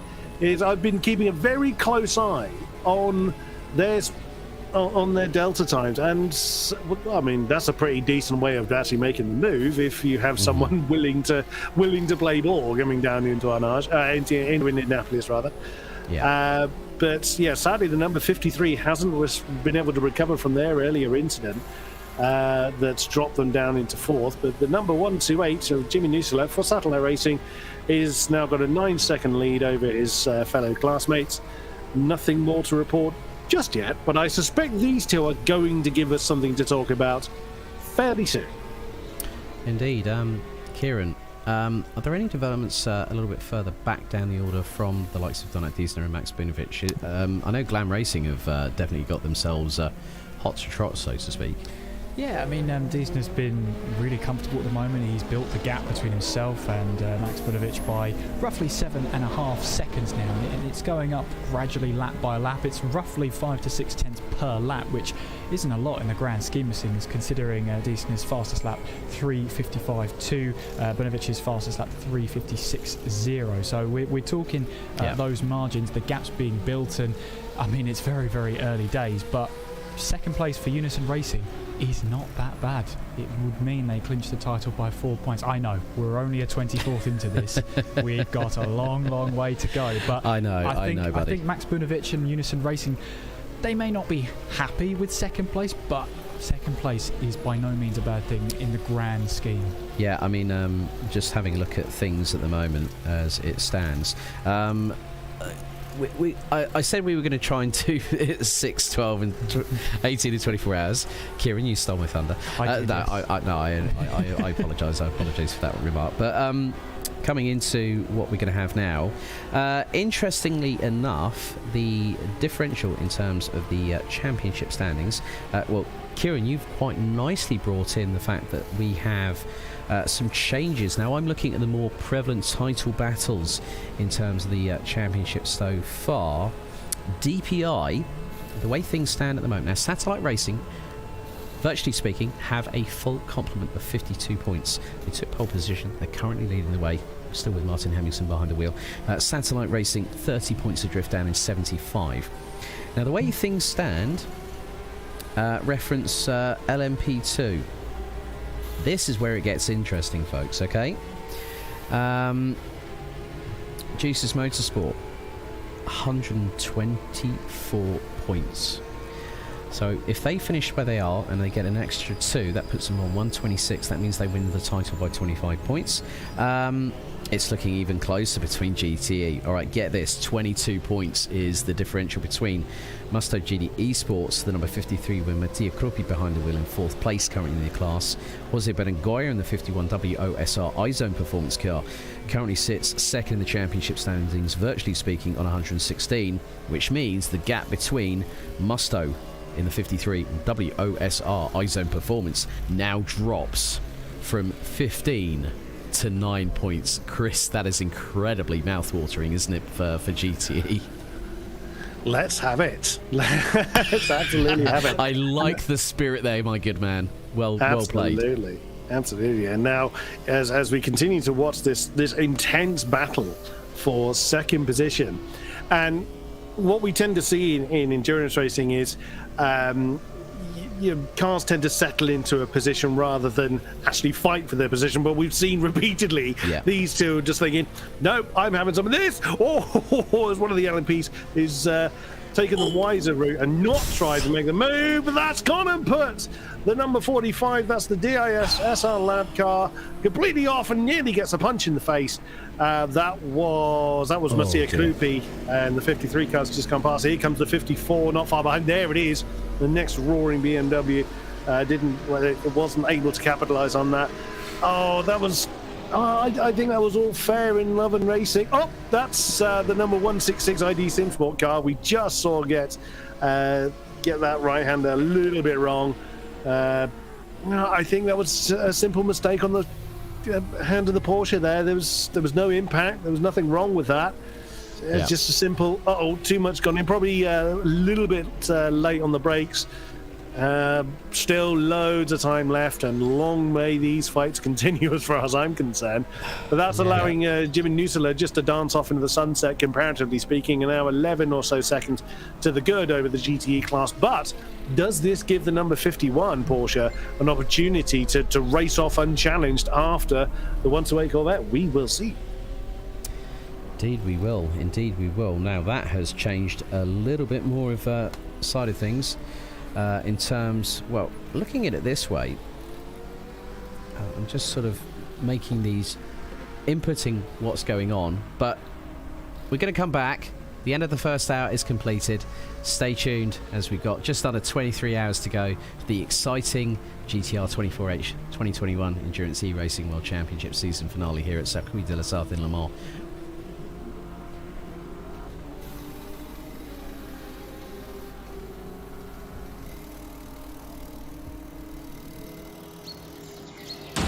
Round 6 of the 2021 GTR24H EEW season Le Mans is presented in partnership with Viper Gaming by Patriot, Azatec, Global Flix, Film Vault, ESTV, and Motorvision.tv.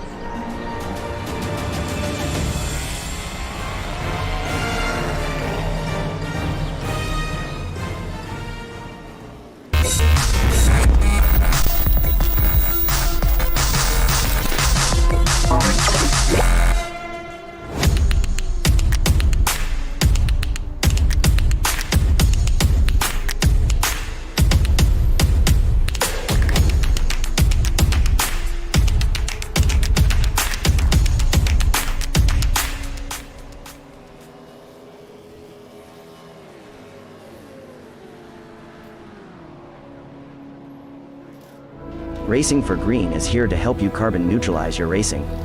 By planting new trees, Racing for Green offers to make your racing carbon neutral. We already have the calculations, contacts, infrastructure, deals and solutions ready for you to easily buy carbon neutral laps on any racetrack.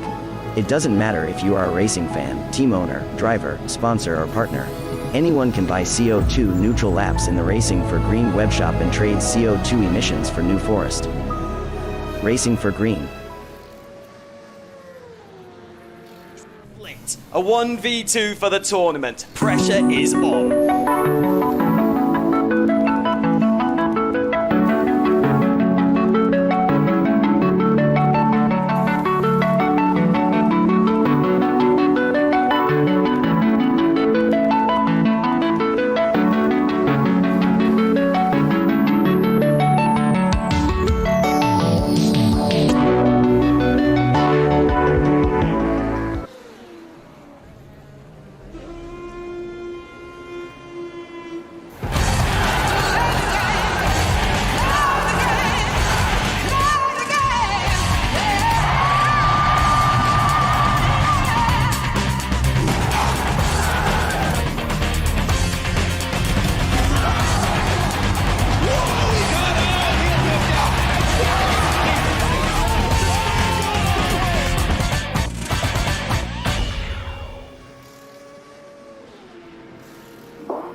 We're now into the second hour of this twice around the clock extravaganza, adventure, whatever you want to call it here at Le Mans. DIS SR Lab now coming to the pits. A big thank you to all our partners, but we go to the battle in the LMP2 class lead. I've been keeping my eyes on Zoltan Varkonyi from DEAC Hackers, now closing in on Robert Pawn. The gap is about half a second between them. as this is where it's going to get rather close and personal into the Porsche curves underneath the Michelin signposting there above. They are pushing well over 250 kilometers an hour. So it's going to be even more interesting because I'm hearing further developments that there's going to be a battle for third and fourth, because Dylan Klaver, I'm actually going to try and see if I can switch to that very, very shortly, or if we can keep an eye on what's happening there. But Varkonyi is absolutely harassing the number 15 of Robert Bourne from Juices Motorsport Club. But this is where these drivers now are pushing, and there you go. There is a battle there. That is between DSR Dream Team and, well, that's them. That's them being lapped by, what a start by Blue Steel Racing. Ahmed Hazik has been doing a fantastic job in the number 401 as they come through the Porsche curves. So let's just see. I'm not going to any other updates, guys, in the meantime? Yeah, we've got the number 54 Porsche coming back out on track. No, 45 Porsche, right numbers, wrong order, beg your pardon. The DAS SR Lab Porsche had quite a long stop, oddly enough. And then the number 51, Jose Berenguer, has gone back out on track. He had a much, much quicker pit stop than his former sparring partner. So he's come back out currently in fourth. The top three are they've requested their pit stop, so they're taking their stop about a lap later than the last three. So we'll see how that shakes up. It was interesting to see that number 51's done a much, much shorter stop than those around. We'll see how well that pays off for them in the long run. Okay, we're going to go to replay. This is a bit of a lengthy one, so hold on, strap on, and prepare yourselves for the ride. Now, here's Dylan Klaver closing in on the third place car, David Kalasai behind the wheel. Now, they're just coming into the latter part of the circuit, through into the Porsche curves. Now, just keep your eyes on what happens here. Dylan Klaver just keeping a little bit further behind, not making any mistakes as such. And through into Corvette. You can then see the... So that is the 177 ID SimSport car. Now here Dylan Klaver goes into the Ford chicane, looks to get past it, compromises him, and he straight lines the chicane over the grass. Got away with that one, but that really put paid to his charge to close on in regarding the battle for P3 in LMP2, and he has got a hell of a distance between himself. LMP2 seems to be having battles up and down the order, as we're going to just try and see. Now it looks like the battle for the lead is kicking off once again between the likes of Zoltan and Varkonyi. There we go. I've just found them. They are on their way down the Mulsanne straight. There they are. Robert Bourne now 0.6 of a second. That is going to be rapidly closing as I'm going to ride on board with Zoltan Varkonyi cockpit style. 330 kilometers an hour going into the Hunaudière, and they've got the 717 of Unison Racing. They did have them a little bit further up the order, but you can just see blue flags waved, and the battle is really waging on. The gap did extend ever so slightly. Nello Pastorino, in the meantime, David Christie has pitted as we stay on board with these drivers.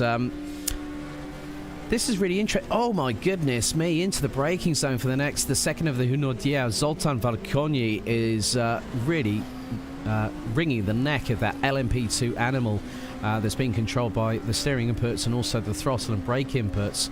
This just goes to show, guys, that LMP2 is always guaranteed of fireworks. They're not the easiest class to control.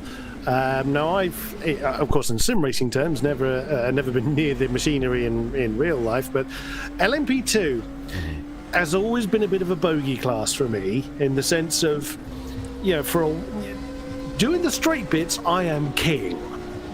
Doing stationary bits, I am master. Turning it, however, I seem to be a little bit over efficient, shall we say.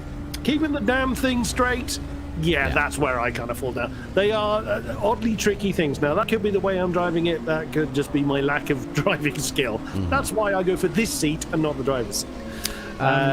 Yeah, no, I completely... The master of over-exuberance on the pedal in the middle. Yes, absolutely. Now, the GTEs and GT3s have a very kind of similar way of controlling them.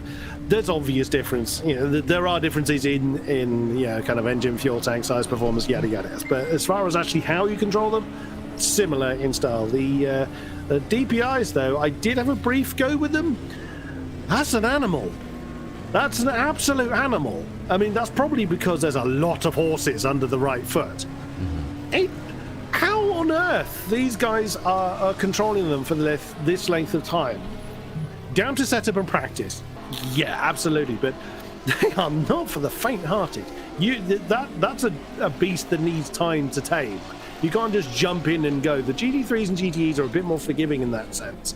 The ones with the big wings on the back, well, the GTEs have big wings on, I suppose. wrong comparison. But the LMP2s and the DPIs, they need some taming. Absolutely, there is. In my opinion, the DPI is an absolute animal. Yeah, okay, back to the LMP2 lead battle. It's control out and delete and reset. Zoltan Varkonyi in the tow. Behind the number 15 of Robert Pawn into the braking zone, into Indianapolis. They're both wrestling with the cars. That was very neatly done by both drivers. Now, DEAC hackers not... Well, they're in the mathematical opportunity window of getting the title, but it's Juice's Motorsport that have got... they've got to push. They've got everything to lose with the way things are standing at the minute, but Zoltan Varkonyi doing a great job just keeping the pressure on. But I know for a fact that team boss Nick Newcomb will be telling Robert Pond to just stay calm, stay composed, just make sure that you're concentrating on what you need to do, and when you need to deal with that, the possibility of a contretemps, so to speak, as Zoltan Varkonyi having to do a little bit of overcorrection in the number 95 as they head their way into the Ford chicane. That's where we saw Dylan Klaver have the Dutch driver have a little bit of a moment, actually straight line the second half of the Ford chicane, and the gap is very, very minimal at best, Kieran.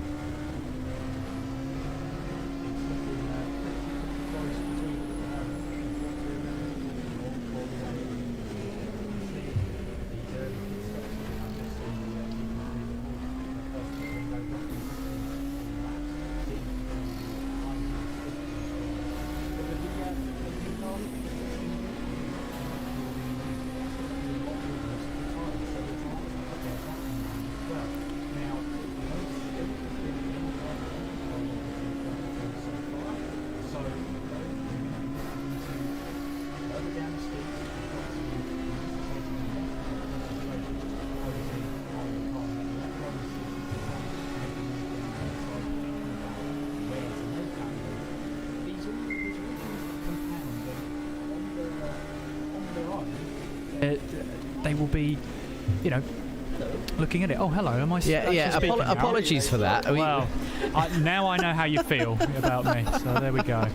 Chris, sorry about that. I think you were kept a bit. I think your ears had a brief amount of silence from us three here in the studio. It was a silence I wasn't aiming for. I initially thought, "Uh-oh, what have I done? What did I break?" But no, it wasn't me. Didn't touch it. It was like it when I got there. It definitely wasn't us in the studio. I had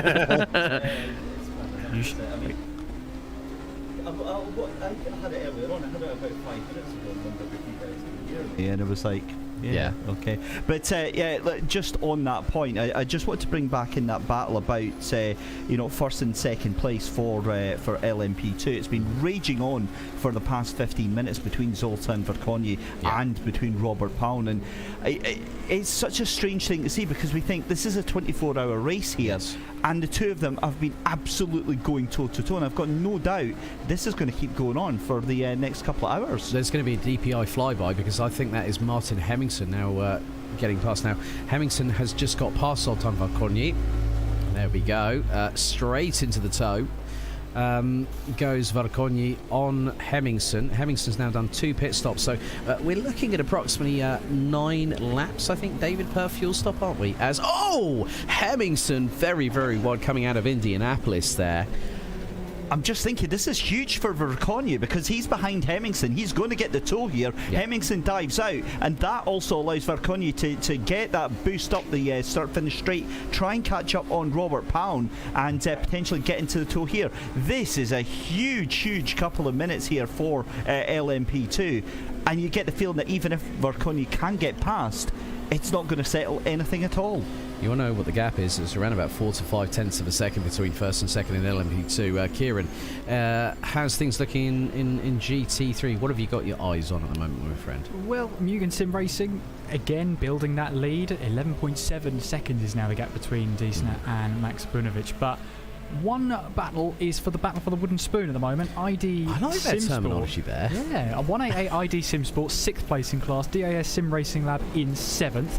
They're just making their way now onto the start-finish straight, so you might actually see them just into the picture of these LMP2 cars as they try and negotiate their way through the order. So now the GT3 cars have to keep their wits about them as well, when maybe for the Sim Racing Lab car, there's an opportunity to try and just take advantage. Right, okay, back to the LMP2 lead battle. Zoltan Varcogni managing to get past one of the McLarens. I think that was the B32 racing car. Oh no! That was so close for Zoltan Varcogni. I think he just lost one of his 9 lives right there, and that compromise. He was trying to go past the 188 Teleforing and ID SimSport collaboration, Aston Martin. You know what? I'm so gonna have to try and get a replay on that, just so at least I won't need to sort of like literally scream my lungs to oblivion, Chris Buxton. Oh my goodness, that was yet another teeth-drying moment, wasn't it? To add to the list, as it was so such a short distance into this race. Also, I'm hoping to try and catch on camera just to highlight the kind of pace difference between primarily the LMPs or the DPIs and the GTE cars, to highlight why it's important for the slower cars to be predictable. And this is something we talked about during qualifying, as we ride on board with the number 46 car, still battling for that 6th position at the moment. I still love that barcode-esque livery going on down the middle. Oh, now this could get interesting coming into the next turn. No, didn't fancy some of that, don't blame you. Now, I am looking at our GTE leader who's got the LMP2 screaming up behind him, now just jumped out and gone past him. But a reminder was put out to the GT cars, not just the GTE or GT3s, just the GTs in general, from I think it was one of the DPI teams, that they need to stay to their line, they need to stay predictable for when the faster cars. Oh, steady, boys. You got a long way to go yet. Don't ruin your cars just now. I will get to complete this sentence in a minute, although this is the best reason not to complete a sentence when you've got battling going on for position. I don't mind at all. But here we go. You've got a great example. You've got one of the Deuce's cars coming up behind this battle. Now, of course, the GT3 is going to be fighting to deal with their own battle. Now, they've stuck to the racing line there. Now, that's given the faster car a perfect opportunity to make their move, plan their move in advance, and then make it safely. What they don't want is the GT car to jump off the racing line unless they do it very much in advance. If they do it far enough in advance, then the faster car has should have the wits about them to correct the line they're going to take. We've got to bear in mind that riding on board here, perfect example, as we're riding on board with Zoltan Varcogni, as he just jumped past one of the GT cars there. Oh, as he clouts the curb coming through the Dunlop. Oh, that car, the number 95, does not want to behave itself. Now, there, perfect example now, he's caught a GT car right in the middle of a chicane, the worst possible time to do so. Now, what that GT car could have done was jump off the racing line to get out of the way. It's the worst thing you can do. as the slower car. It is always on the onus on the faster car to make their way past the slower class. There we go, another example. As we cut back to this, again, the dancing car in the background there. As we come back to the sixth place, number 46, and you've got that's one of the Ricky Monsters cars, I think it is, coming up behind. Yes, it is. And there, perfect example. The McLaren stuck to the racing line. Yeah. So this is his own business. Just to jump in, Chris, this is another example of what you were saying there from Zoltan Verkonyi about 2.5 minutes ago, trying to get round the outside of one of those Audis. And it is so difficult because this track just doesn't make it easy for them, does it? Yeah. No, indeed. Despite it being a very long, in places a very wide circuit, because it's so fast, if you make a mistake, if it goes wrong, the outcome is catastrophic, usually for all concerned. Well, all people involved in the incident, not the entire track. That would be there'd be biblical levels of catastrophe if someone has a crash and the entire circuit suddenly neutralized. Yeah. That would be a bit of a problem. But yeah, it's so important for the drivers to kind of remain calm and stick to their lines whilst the quicker cars are working their way past them. Because if they jump out of the way, they're going to usually try and get out of the way. They're usually going to jump in the way of the faster car. Something's happened to the number 54 as well. I'm going to see if they've been in the pits again, because they're suddenly now behind the number 41 GT3 of Denessier of Mugen. I'm going to see what's gone on with them. Yeah, Kieran, any idea, or you can have a look into that one? I would assume at first glance it's a pit stop, but I can absolutely have an investigate for you there. Okay, LMP2 now cycling through the pits, and once again, it's cry havoc and let's slip the dogs of war, in the words of William Shakespeare's Julius Caesar. Zoltan Verkonyi riding on board, are just in front of the front windscreen, and there you see the toe that this car is going to get. Is he going to go to the left? He does. And that, to me, there's a car just up ahead. That's another GT. That's the satellite racing car, the 128. Threading the eye of the needle is Zoltan Verkonyi, but he takes the lead on lap number 22. Expertly done by DEAC hackers. I think Juice's Motorsport know that they might not be contested. They'll want to win this race, but sometimes, David, you don't always need to win the race to secure the title.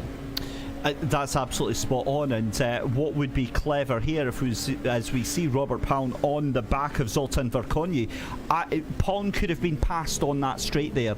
I think that the Juice's car here is I think he's actually staying in the toe of the car. I think potentially you could see a little bit of lift and coast, a little bit of fuel saving at this early stage of the race. I mean, again, Pound is in the position where Verkonyi could easily get past. He's going to go side by side to try and take the position. But in the straight there, I thought he could have easily been past him. I thought this was fuel saving. I don't know so much now. As Pound having a sort of way at that wheel, you can see that in the picture there.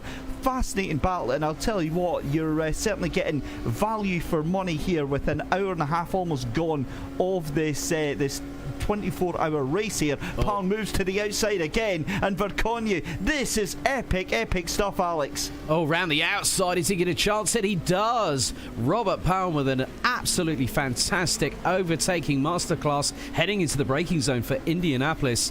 And now into the right-hander here at Mulsanne, and it was close between Pound and Verkonyi. Verkonyi was looking up the inside, going through into Indianapolis, but now they're going to head down this very long curved straight. You can see the undulation that these cars are having to deal with because they're millimetres off the ground, especially at the front splitters.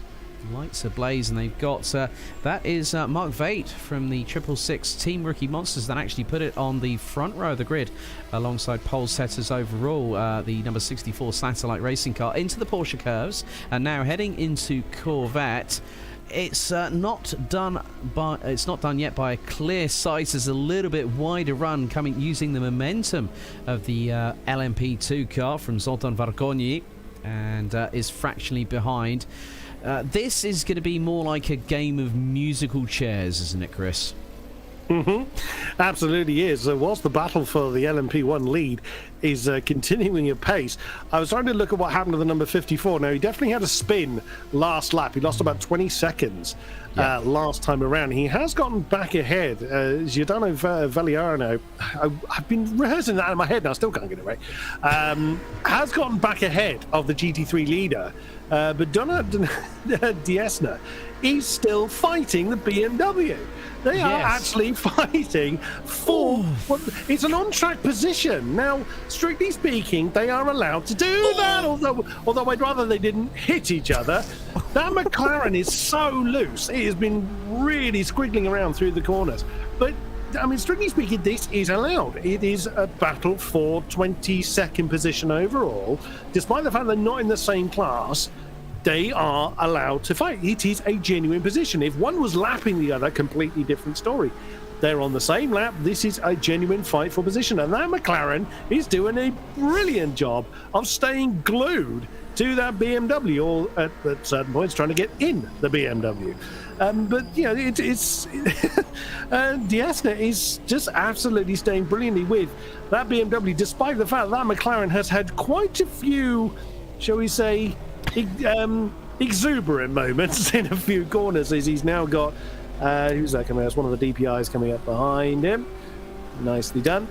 Yeah, I think the term in French would be accrochage, a bit of an incident, a bit of a Barney, Chris. Yeah, absolutely. But now finally the number 54. The commentator goes before he even finished the sentence. I was going to say, it looks like he's got some space between himself and the McLaren, and then the BMW nearly straight lines the final chicanes there. That's not going well for the BMW. Yeah, don't forget you can follow all the action as it happens. A big thank you to everyone watching on the official GTR24H.org YouTube and Facebook live feeds, also Esports Television Network. We have commanded all of the 30-plus channels, which seems like we've become a meritocracy of some description. Motorvision.tv, Amazon Prime, Roku, and so much more. A big thank you to everyone for tuning in. Guys, we're fast approaching the end of the first 90 minutes of this race. Still plenty to come, David Christie. Yeah, there absolutely is. I'm just frantically trying to get myself back to the LMP2 battle, but Alex, this race has not disappointed. It's delivered on everything we thought it would be, and then some right now. As Robert Pan gets past, that was the 46 DISS. Okay, so I'm going to try and go on board. Here's Zoltan Varkonyi. Here we go. Handbags at dawn, ladies and gentlemen. The gap is about 0.3 of a second between the pair. Zoltan Varkonyi absolutely ragging this car to within an inch of the red line on the engine that's sitting behind the virtual driver's cockpit. And the gap at some point, you can see at the intervals, if you look down at the bottom where you see the name of the driver as they head through, bumping over the curbs through the Ford chicane. Zoltan wallops the sausage curve on the inside of the final chicane. It makes the back end step out. It causes a little bit of a loss of momentum. And Kieran McGinley, that can show that you can lose a best part of about... You can nigh on have your distance between the car in front literally doubled by that moment, as again Varkonyi very much the car's getting a bit tail happy. It's all about the concentration. Consistency is key when it comes to driving these cars fast and at that pace to make sure you keep up. What you've got to be wary of as well, that if you have the tyre wear and if you have the fuel on board as well, you've got to take that into consideration.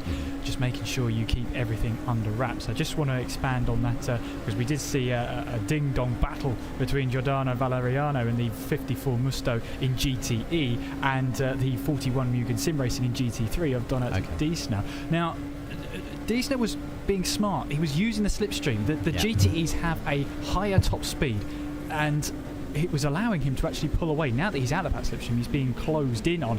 And for Giordano Valeriano, it was a drive-through penalty. That's what it seemed to be. Okay, on that bombshell, Kieran McGinley, we're going to go to a brief break here on GTR24H. 90 minutes down, 22 and a half to go. See you very soon. Round 6 of the 2021 GTR24H EEW season, Le Mans, is presented in partnership with Viper Gaming by Patriot, Azatec, Global Flix, Film Vault, ESTV, and Motorvision.tv.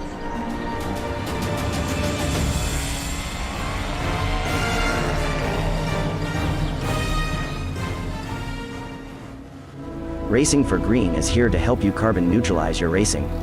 By planting new trees, Racing for Green offers to make your racing carbon neutral. We already have the calculations, contacts, infrastructure, deals and solutions ready for you to easily buy carbon neutral laps on any racetrack. It doesn't matter if you are a racing fan, team owner, driver, sponsor or partner. Anyone can buy CO2 neutral laps in the Racing for Green webshop and trade CO2 emissions for New Forest. Racing for Green.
A 1v2 for the tournament. Pressure is on.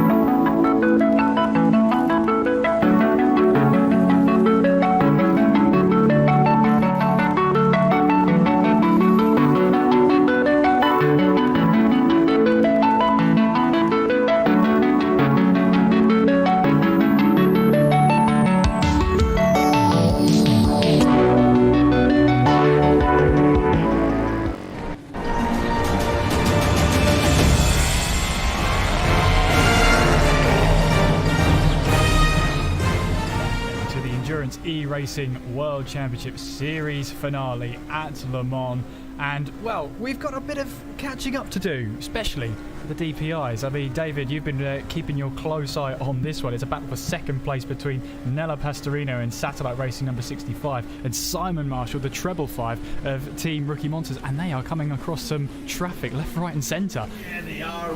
We're watching that as well as this huge LMP battle going on as well between Zoltan Verkonye and Robert Pound for the 15 Juices Motorsport Club. The DPI battle was exciting. That was during the break. That's all dissipated now because Nello Pastorino for the 65 Satellite Racing team gets past Simon Marshall with absolutely no effort whatsoever. But my goodness me, all our attention has to turn to this LMP2 battle. I've got a feeling this is going to fuel us for the next couple of hours. And Chris Buxton, you were here with us before the break as well, and this seems like showing no signs whatsoever of letting up. Oh, we can't hear Chris just at the moment. Kieran, I'll throw it to you then. This battle for LMP2, it's just raging on all the time. It is. It's a phenomenal battle, especially this early on as they're now making their way in through Arnage there, as they've got a little bit of back market to deal with. It's one of the McLarens there trying to power their way through, and they've got to keep their cool in those scenarios, as Chris was talking to us earlier on.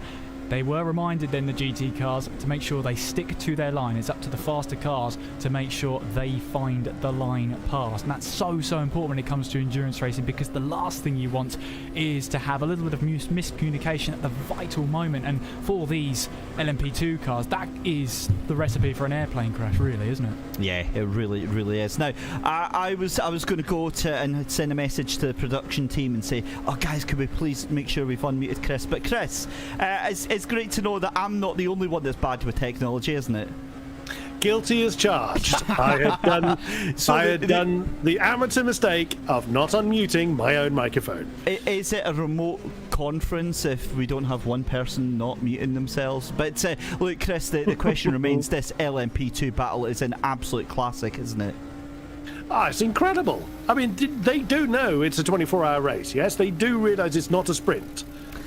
They don't seem to care. I think they're well aware of it. I think they think it's a 24-hour sprint race. Yes. I think that may have been lost in translation there, but... Good luck with that. But I mean, this goes back to what I was saying earlier in the sense of everyone is just going for everything they can get. They're not leaving anything on the table. They're not just finding the let's settle for third or let's settle for something. They're gunning for everything they can get.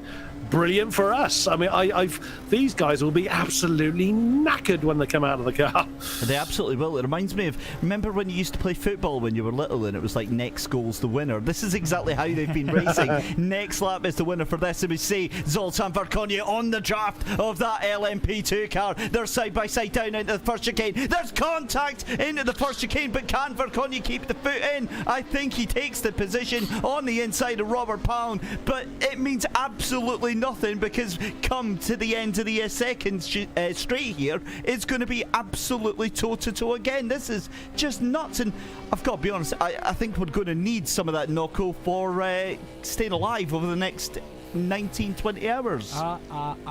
Staying alive. Well, I'll tell you what, they're now making their way in towards the next chicane, and then Robert Pawn not quite able to make a move then into the next chicane, but my goodness, he's making sure he keeps onto the tail of the 95 Dig Hackers then as they make their way onto yet another straight here, and yet more slipstream for the Juices Motorsports Club number 15 to just eat up and enjoy as they now make their way towards Indianapolis, maybe looking for a move just to see how the Dig Hackers number 95 would react going in towards the right-hander there of Indianapolis and Arnage. So not fazed by that one whatsoever, but is that in the distance David Kalowski? I think it is. It's the 22 Mugen Sim Racing who's just in the headlights as well. The longer these two battle, though, Verkonyi and Pawn, it's going to reel in the 22 Mugen Sim Racing car. And looking again for a little bit of a move then, heading in towards, this is Indianapolis and Arnage now. I'm losing my place on the circuit following this battle, let alone anything else. It's absolutely fantastic, and look, this is, if you're an endurance driver, this is the sort of stuff that you dream about, because Robert Pound and his competitor up there in that first place for LMP2, Zoltan Verkonyi, is going to be absolutely, Chris said it, they're going to be absolutely knackered, but they are going to be loving it. They are going to leave this thing with the biggest smiles on their faces right now, because this is what passes the time so quickly. It might be a 24-hour endurance race, but when you are doing this time in, time out, lap in, lap out, the time just flies by at a rate of knots, Kieran.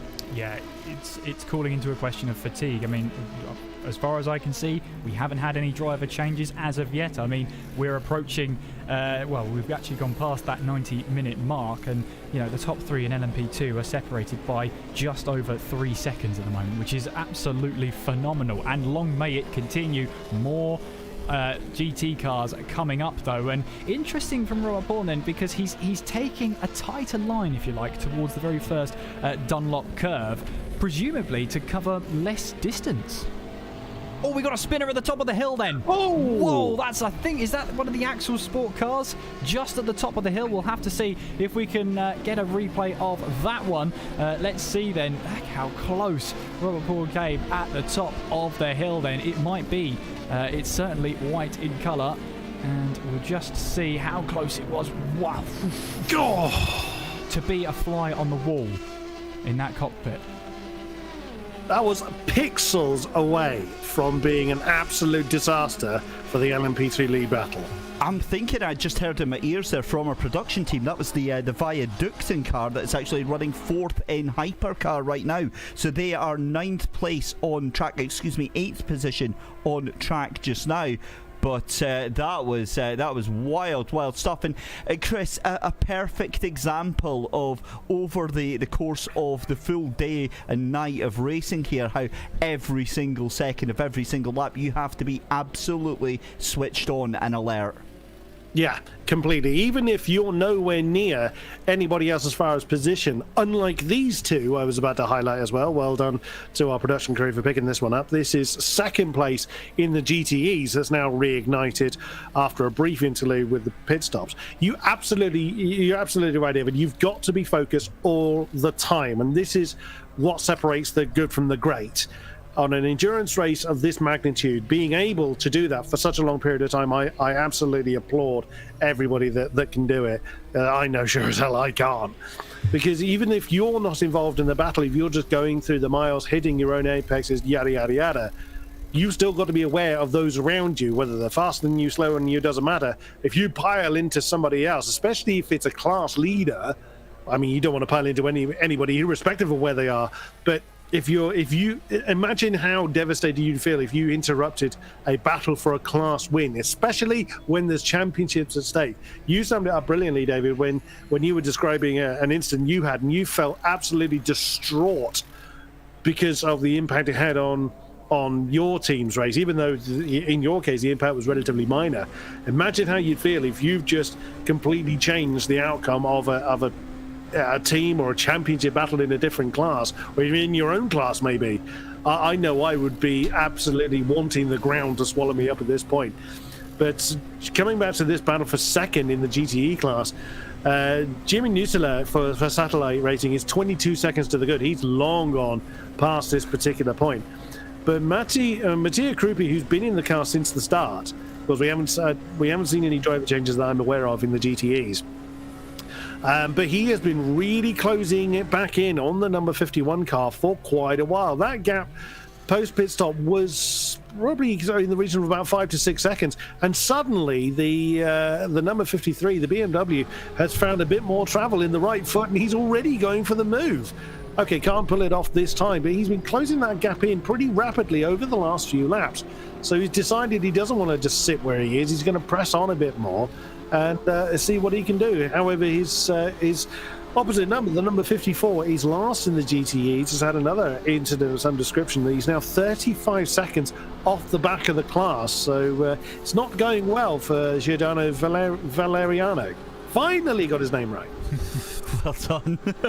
Just to bring you up to speed on the DPIs then, it's still the 64 Satellite Racing of Martin Hemmingsen doing everything they need to do to secure this championship, followed closely by Team Rookie Monster Simon Marshall, who is, I say closely, 60 seconds, nearly a minute down the road. Can we just take a second to appreciate the raw, unadulterated pace of that 64 Satellite Racing of Martin Hemmingsen? Because while we've been enthralled by all the hijinks and all the chaos going on throughout the field, Hemmingsen has been consistently putting in laps that are, get this, on average 2.1 seconds faster than every single other car on the field. 3:24.2 was his best lap time in that stint there.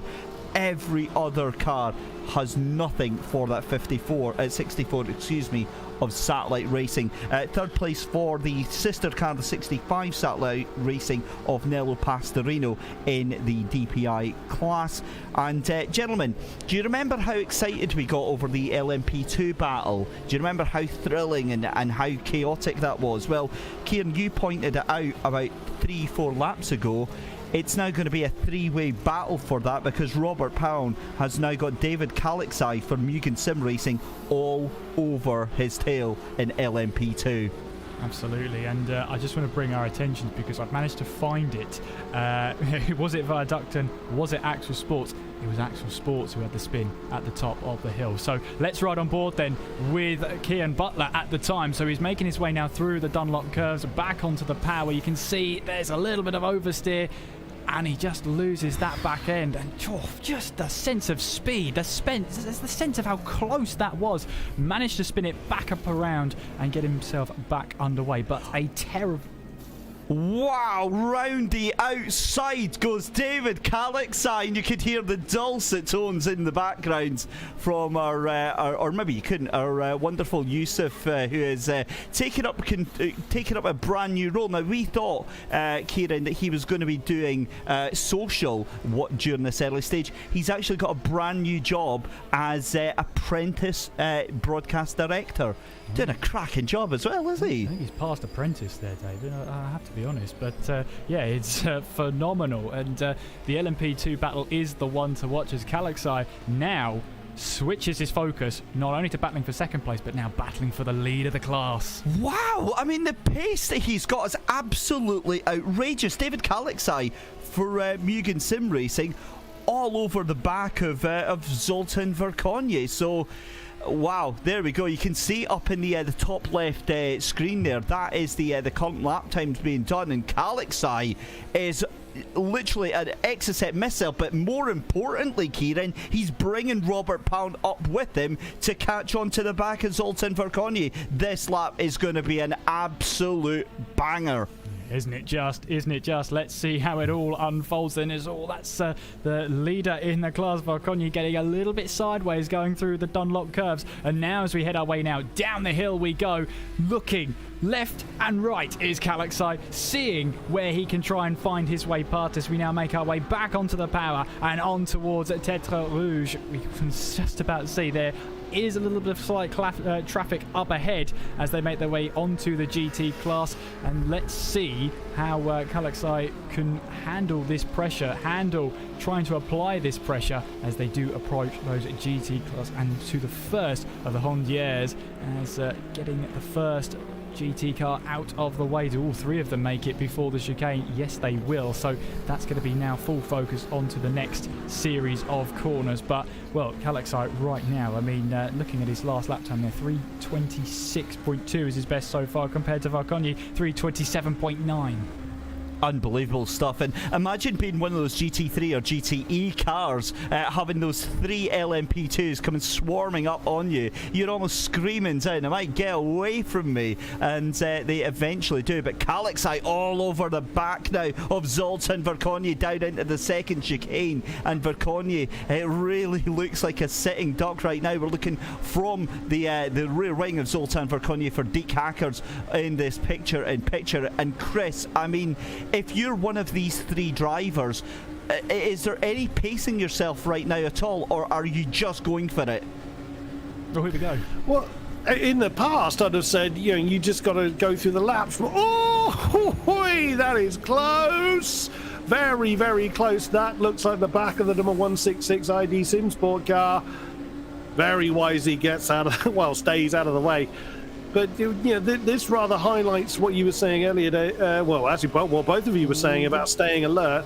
Oh no! It could be three wide. It could be three wide as they're trying to squabble for the lead of the class. Then, as they make their way through, then Verkonye just about holding on. Calixai trying to find a way up the inside, and then has to go to the outside line, going in towards Indianapolis. And how on earth did they all make it through in one piece? It's still not done then in this battle for the LMP2 class. Phenomenal stuff from all of them. Verkonye somehow manages to hang on to the lead. Calixai in second. Robert Horde still in third place. My goodness me, sorry to cut across you there, Chris, but we were almost three wide. Not at all. I mean, everybody do the conga. Good lord, that could have gone horribly wrong. It's Calixai again, thinking about trying to make a move coming into the Porsche curves. Oh my goodness, yes, there are other cars out there on track, believe it or not, but you dare not look away from the lead of this battle. You would think that we're in the final half hour of the race, but what are we? We're only 2 hours in. Not even that. Not even 2 hours in, Chris. And we've got a fantastic battle for LMP2 class here. They seem to have calmed down through the high-speed section of the Porsche curves and the Corvette curves as they now head their way into the final negotiations of the Ford chicanes, then back onto the power, onto the start-finish straight in. Well, they get to do it all over again. They get to start another lap. I mean, David... that was mighty close. That was absolutely frightening stuff right there from the three LMP2s. And just seeing second place of David Kalixai getting it all wrong at the Dunlop curves, and he's left for dead. He's stranded, trying to get caught by Robert Pound. This is just nuts right now. And the thing is that allows Pound to get the draft from him. Kalixai has the better, unquestionably, the better exit speeds from these corners right now. The two of them are going to come tearing up the Mulsanne straight here as we see Zoltan Verkoni for Deke Hackers with one of the Porsches that's going to go another lap down here.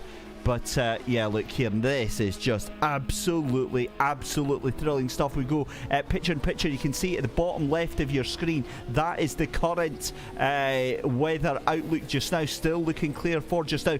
And Kalixai all over the back of that Porsche, and this is actually costing them a little bit of time here. Yeah, it's allowed Robert Pound to get ever closer as well, and just keep on using that slipstream in the 15 Juices Motorsports clubs as they now make their way once again down one of the long straights. And for Mugen Sim Racing, of course, second place is a good step towards claiming both titles in two different classes. But at the moment, I mean, we're a very short way in. There's still a heck of a long way to go, and another pound in the jar for that phrase being used in this race. But it doesn't get any more false the further we go on. Absolutely. The GTE leader there, Jimmy Nussler, continues to hold the grip firmly on the GTE class lead. 21 seconds thereabouts over now second place, the 53 Misto GTE Sports car of Matti Krupi, who has actually been, for the last few laps, the fastest GTE car. So he's beginning to eat away at that lead. Now, 20 seconds in sprint racing terms is, of course, a huge distance, but in 24 hours, that can be decimated over the course of a stint, maybe a stint and a half between drivers. So Jimmy Nussler won't necessarily have it all his own way, but I would imagine he's just taking it a bit easier in the Corvette, unlike our LMP brethren that are having an absolute squabble. Those cars all over the place. Oh my goodness. That's 51. That's Jose Berenguer in the number 51 World of Sim Racing Porsche that is right in the midst of that, along with, I missed who the GT3 car was in that particular mixture. But David Kalixai, oh my goodness me. Again, this comes back to the point we're all making about staying alert. Now, in endurance racing, there's generally a point where you don't switch off, of course. Oh, there is the BMW, the second in the GTEs. There's generally a point where you don't switch off, but you allow yourself just to relax a little bit, to just so you don't spend all your mental energy. If David Kalixai continues like this, he's just going to be a molten mess on the floor. He's just going to disintegrate into a gloopy mess. Gloopy mess. That lost me for words at that one. That is quite the comparison. I'm actually riding on board, I believe, with Robert Pound here for Juice's Motorsport Club here. You can see that now on the screen here. And again, the one thing I wanted to highlight is just how much Robert is having to micro correct that car. Those little twitches of the steering wheel as it bounces left and right, as that wheel vibrates to almost millimeter accuracy here at the track at Le Mans, and having to really wrestle that car. But the LMP2 benefits from having a higher downforce package than the likes of the DPI, but it is such an enjoyable experience compared to the DPI, whereas the DPI is very much wild and fast as well. But you get the feeling, guys, that things are going to change, and I'll tell you what, right now things are going to change, because all three leaders in the LMP2 class, Zoltan Verkonil, David Kalixai and Robert Pound, are going to be in for pits at the end of this lap. That's going to change things up mightily, and we'll have to see whether there's driver changes, whether they decide to keep their drivers in there, because obviously they've got the measure of each other, they know exactly what to do. And would you interrupt a driver's rhythm at that point when they're doing a job here, just trying to keep on keeping on and trying to make sure that they can keep that pace up there? It's phenomenal so far. it has calmed down just a little bit, but I do have to say just a little bit, as they just try and negotiate their way through the GTs. That's one of the GT3s there that they've just managed to negotiate their way past one of the McLarens there. But all eyes were on this battle for the moment in time. In hypercars, Martin Hemmingson leading the way in the number 64 satellite racing car. Just to give you a pointer there as to what else is happening out there, because it's not just the LMP2 race, although we're having a fantastic time just watching on. In GTEs, it's Jimmy Nisela in the 128 satellite racing, currently leading the GTE class. And in GT3s, Mugen Sim Racing lead the way there at the hands of Donald Diesner.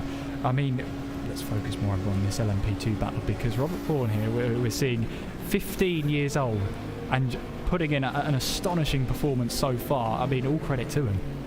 It's wild to think someone of that age able to drive on such a high level of ability. Of course, it's not the only youngster. We've obviously got the likes of Bradley Brockes and Sandro Ballesteros for E-Team Brit, who are, I think, well, Sandro's about 14 years old as well. So it's frustrating. Exactly, it's somebody that is more than twice their age, and they're able to absolutely run rings around me on the sim. It's quite depressing, Chris, isn't it? I was maybe vaguely thinking about GCSEs at that age, let alone chucking a sim racing car around to this kind of degree. Absolutely unreal. I think there's been another incident with the 54 Mr. GTE sports car, Mr. I knew I'd only get it right once. Valeriano has had another incident. I'm going to see if I can figure out what, because he's behind Donat Desne by only about 1.6 seconds. I'm going to figure out why he's had it, or what his incident was, I should say. It seems there's a klaxon that is sounding. It's the LMP2 pit lane is open klaxon, so it seems, as the top three now make their way in towards the pit stops. One eye will be on this one, because different strategies may be going on here. Whether there's driver changes, whether there's fuel, well, there will be fuel, but whether the tyres get changed as well. How often do you change those tyres around the 13.5, well, more than 13.5 kilometre racetrack here, as another 10, 11 laps or so under this next stint? Let's see what the three of them emerge from the pit lane like. Well, we'll certainly keep an eye on that, because as we see in the pit lane in the picture-in-picture, it's Robert Palm who is the car on the left for the 15 of Juice's Motorsport Club. Zoltan Verkonul is there. Oh, and David Kalixai actually gets the jump on the two of them, so maybe the 15 and the 95 are coming in perhaps for tyres. That's what it looks like, or perhaps a driver change, in fact. Just having a look there. So yeah, there we go. Now it's I'm just trying to get an idea on that car that's just left there. That was the silver one that's just headed out there just now. Yeah, that's EDAC Hacker. So they've changed driver. They have. That's why I couldn't see it at the wheel of that one. Sorry to no, absolutely, because I was trying to get the words out there and I couldn't actually see what had actually happened, because he disappeared. And it's Martin Murgurley who is behind the wheel of that one now, Kieran. Yeah, so a very short stop then for David Kalixai in the 22 Mugen Sim Racing, as he now makes his way back out onto the circuit there. Martin Murgeli now at the DEAC Hackers number 95 car, with Robert Powell in the number 15 Juices Motorsports Club now in third place. We've got reports of a badly damaged car out there, something to do with the engine, although we'll have to wait and see, having a little bit of an investigate. It's actually Giordano Valeriano who's going very slowly, very gingerly now, heading his way on towards the next part of the circuit, as someone's just having a look through just to see what on earth happened. So that's at the Dunlop curves now. That is going to be the replay as they're heading their way down there. So this is the car that has the potential engine issues for the number 54 Musto GD Esports, and that's making their way now through in towards and on towards Tetra Rouge, as they just try and they're going very slowly down the Mulsanne straight there, and I don't think they were intending to give way to so many cars. We'll have to just wait and see what on earth happens there. But in any case, we'll keep investigating. David Kalexai, as we already alluded to, now leading the LMP2 class at the Mugen Sim Racing number 22 machine. And whilst we try and figure out what on earth is going on with Giordano Valeriano, we'll be back after these messages.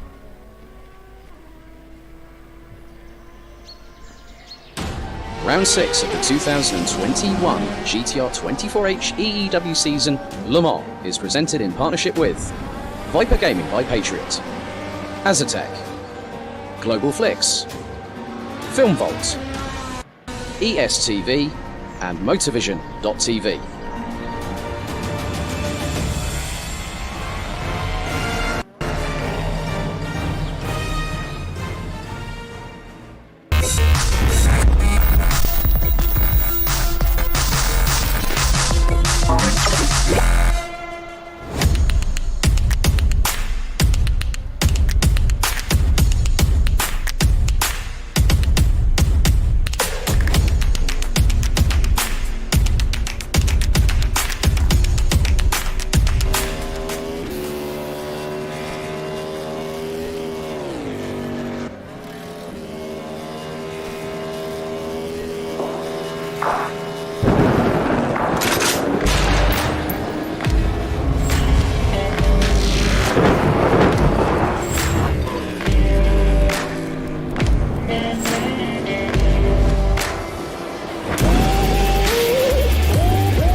Racing for Green is here to help you carbon neutralize your racing.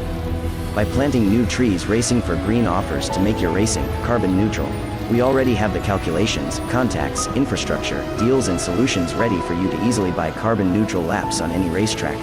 It doesn't matter if you are a racing fan, team owner, driver, sponsor or partner. Anyone can buy CO2 neutral laps in the Racing for Green webshop and trade CO2 emissions for New Forest. Racing for Green.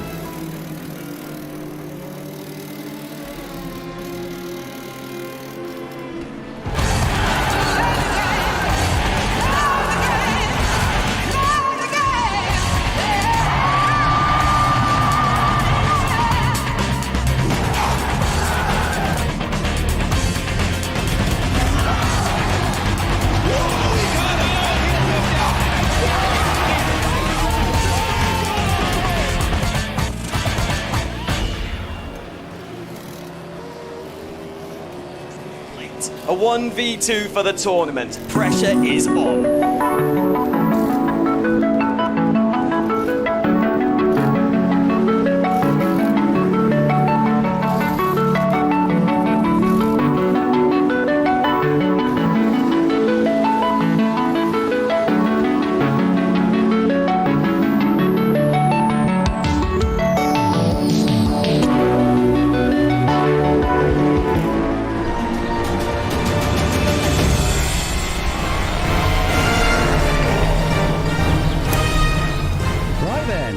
Right then, 2 hours in out of 24, I've just been keeping my eyes on things in the broadcast production area for the last half an hour.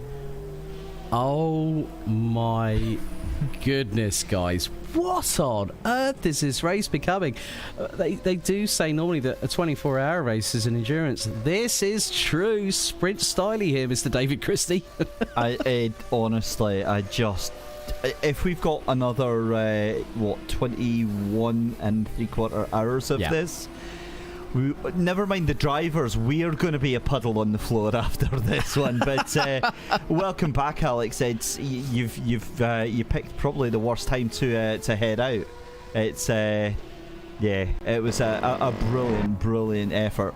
Yeah, thanks, David. Yeah, a big thank you to all our commercial partners with the likes of Azatec, Film Vault Limited, Global Flix, Viper Gaming by Patriot, Sten Goldman, the No Carbs company, Noco.dk, amongst others, Esports Television Network, where we've literally commandeered all of their 30-plus channels. So there's going to be plenty of channels for those people out there that actually go on to ESTV to to catch up with the action, whichever channel they decide to select. It'd be like one of those, be like a bit like Groundhog Day, so to speak. Upper channel. Oh, there's more racing. Oh, hang on, it's the same one, isn't it? Motorvision.tv as well, amongst them. So, I've really been intrigued with what's been going on. The LMP2 battle. It has really put this championship on a precipice. I had a quick chat with Yusuf bin Sahil, who's been behind the scenes, and we don't know which way it's going. Nick Newcomb's been messaging us. I mean, let's just put this into perspective, all right? And this is to do with Robert Pawn.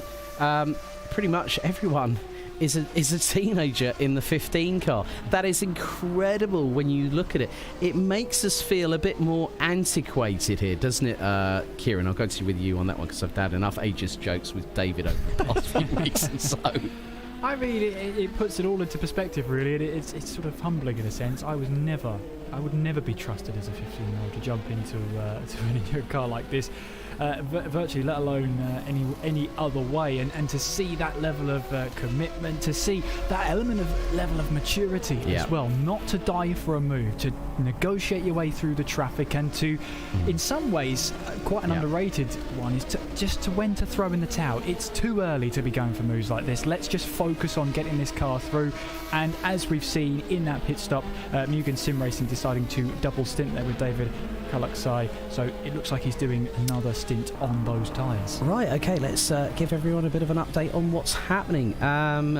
David Christie, what's happening in Hypercar at the moment, my friend? Well, we've almost completely been distracted by the LMP2s, but the DPI saying Martin Hemmingson and still in the lead, just the ridiculous pace in the 64 Satellite Racing, 65 Satellite Racing in second place, Taylor Lane in the 555 Team Rookie Monsters machine in third position. Mark Veit, after that initial lap 1 incident there, getting taken out down into to fourth place, doing a great recovery drive there for the sister Team Rookie Monsters machine. The Viaductin team in P5 in class, Roman Senior for Team Adrenaline P6, and Axel Sports back in the server in P7 with Sean Butler. And there you go. Yeah, I mean, in terms of the championship, as we actually on the main feed is showcasing Mr. Taylor Lane, who you had the wonderful honour and distinct privilege of speaking to the man. Not new to sim racing, but very new to R Factor 2. Currently sitting third with the 555 DPI of Team Rookie Monsters. They brought a 2-car team into the final event of the season. David Kalaksai leads the way from of all teams. This has really put the championship in LMP2 at a precipice, a knife point. David Kalaksai leading the way in the 22 Mugen Sim Racing car. Martin Mergely, part of the DEAC Hackers crew that put it on pole position after qualifying last night. Robert Bourne, just 15 years of age, and is absolutely battling at the sharp end of the grid, rounds out the top 3. Also, Alexei Sagorodnev in the number 16 Sister Juices car rounds out the top 4 positions. B32 Racing, Amir Hazik from Blue Steel Racing rounds out the top 6 places ahead of Ramada Motorsport, E-Team Brit, DSR Nightmare and DSR Dream Team. Yimin Isula leads the way, the Satellite Racing 128 Callaway Corvette.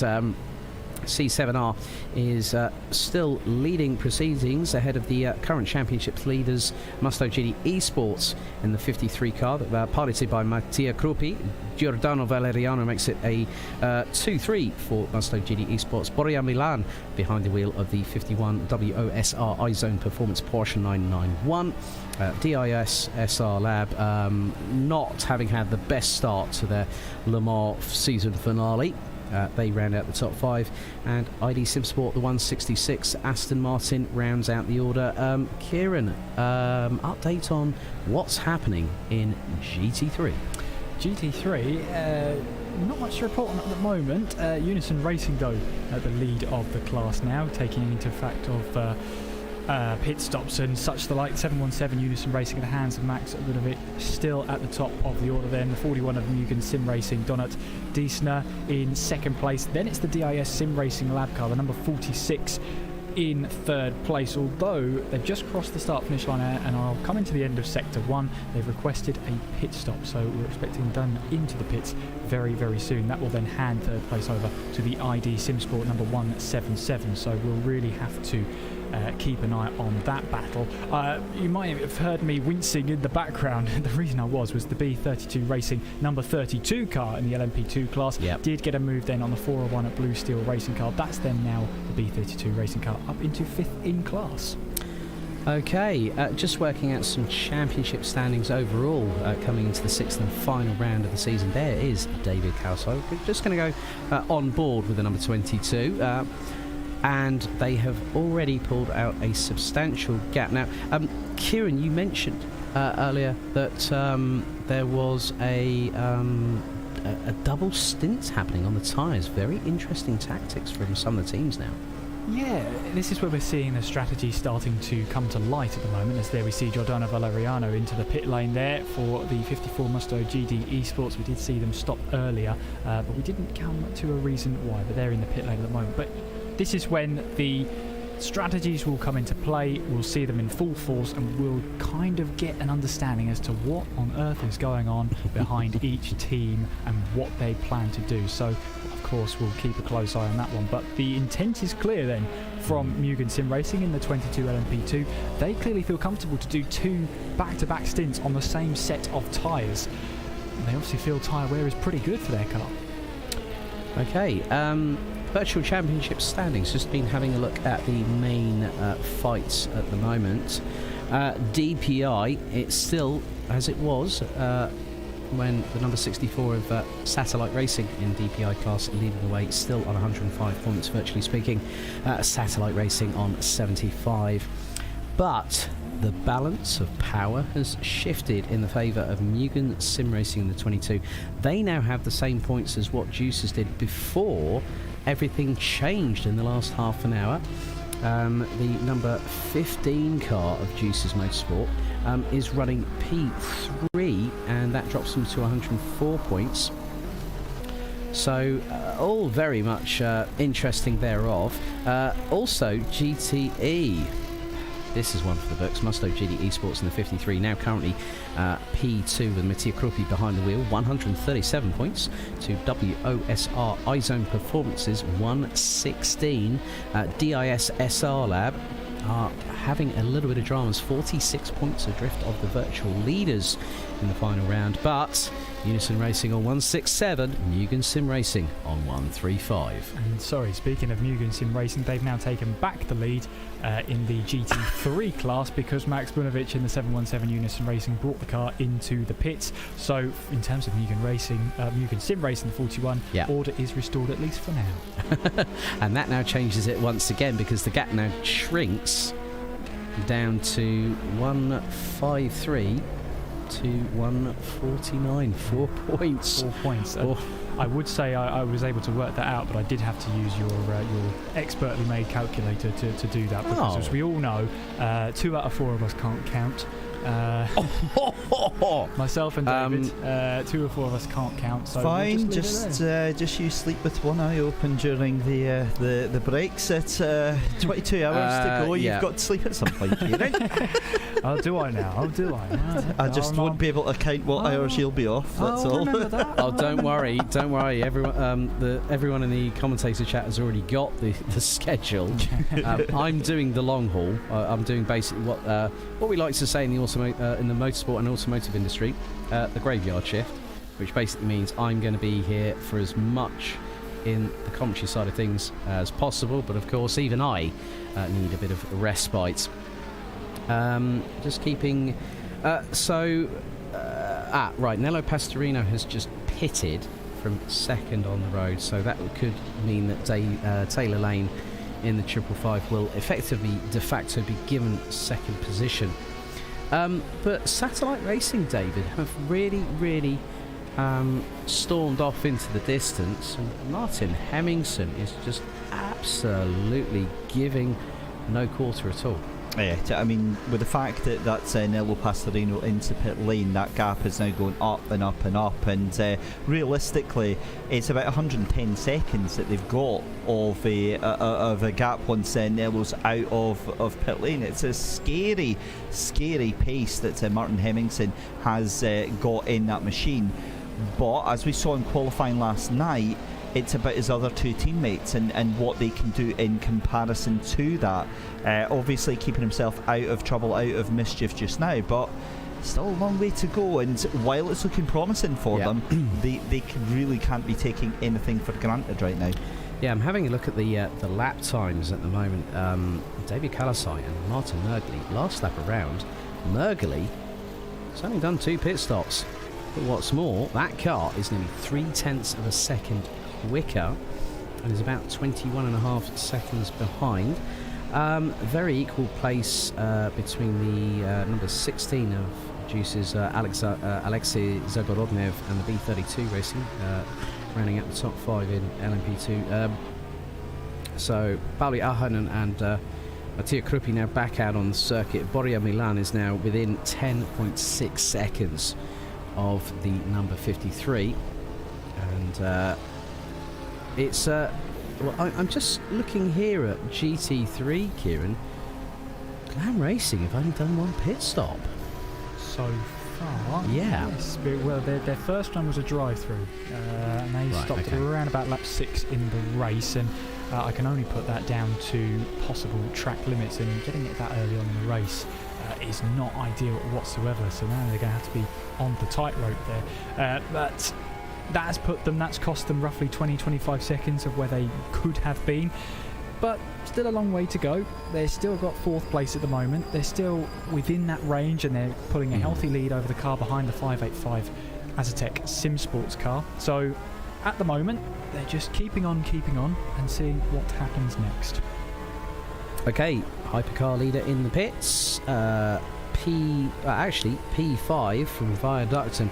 That was definitely a significant wake up from the defibrillator for Team Viaducton I saw earlier on at the top of the, just underneath the Dunlop Bridge, David. I originally thought it was Viaducton who spun the car, but it was the other team towards the back of the field. Yeah, it was Axel who spun it at the top of the hill there. But the point being, I mean, eyes must have been on absolute stalks with that car planted halfway across the track, and it's definitely, Alex, not what you want to see at the exit of that track. But I'm also keeping my eye out for Nello Pastorino, who has come out of pit lane now.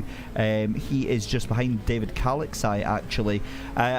Talking of the Viaductin car as well, that's just come out of pit lane. I think it's actually just been jumped in pit lane as it comes out now, but I think that's possibly a car that's a lap down, but gets out anyway. And Mark Veit for Team Rookie Monsters is taking the 4th place in class as well. So not too much to report in DPI, because the cars are very, very much spread out across the track. But again, it's all going to come down to strategy and pit stops. Yeah, just trying to locate the cars in 3rd and 2nd respectively. Robert Bourne and so Martin Mergley is a second up the road. Right, okay, just found him on the track cams here at Le Mans, heading into what is going to be a very fast section into the Porsche curves, riding on board, and also trackside for that as well.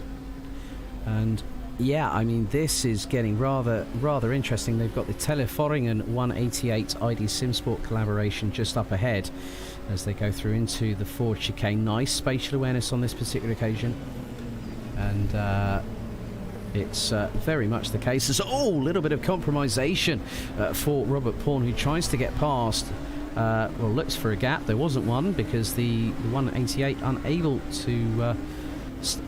And this is one of the things we've talked about this quite a few times during the broadcast so far, that drivers in the classes like GT and GT3 really have to have their wits about them, Kieran, especially when we saw that massive moment that involved one of the cars going through the Dunlop chicane after the bridge. Yeah, it's a stark reminder that all the drivers need to have their wits about them. You know, they've got to be not only trying to negotiate their way through traffic, but they've got to keep an eye on those flags as well. Yeah. And be prepared if they change from blue to yellow, because those obviously those marshals out there, they'll be waving those blue flags all day long. So it needs to be that shock to the system if it suddenly turns yellow.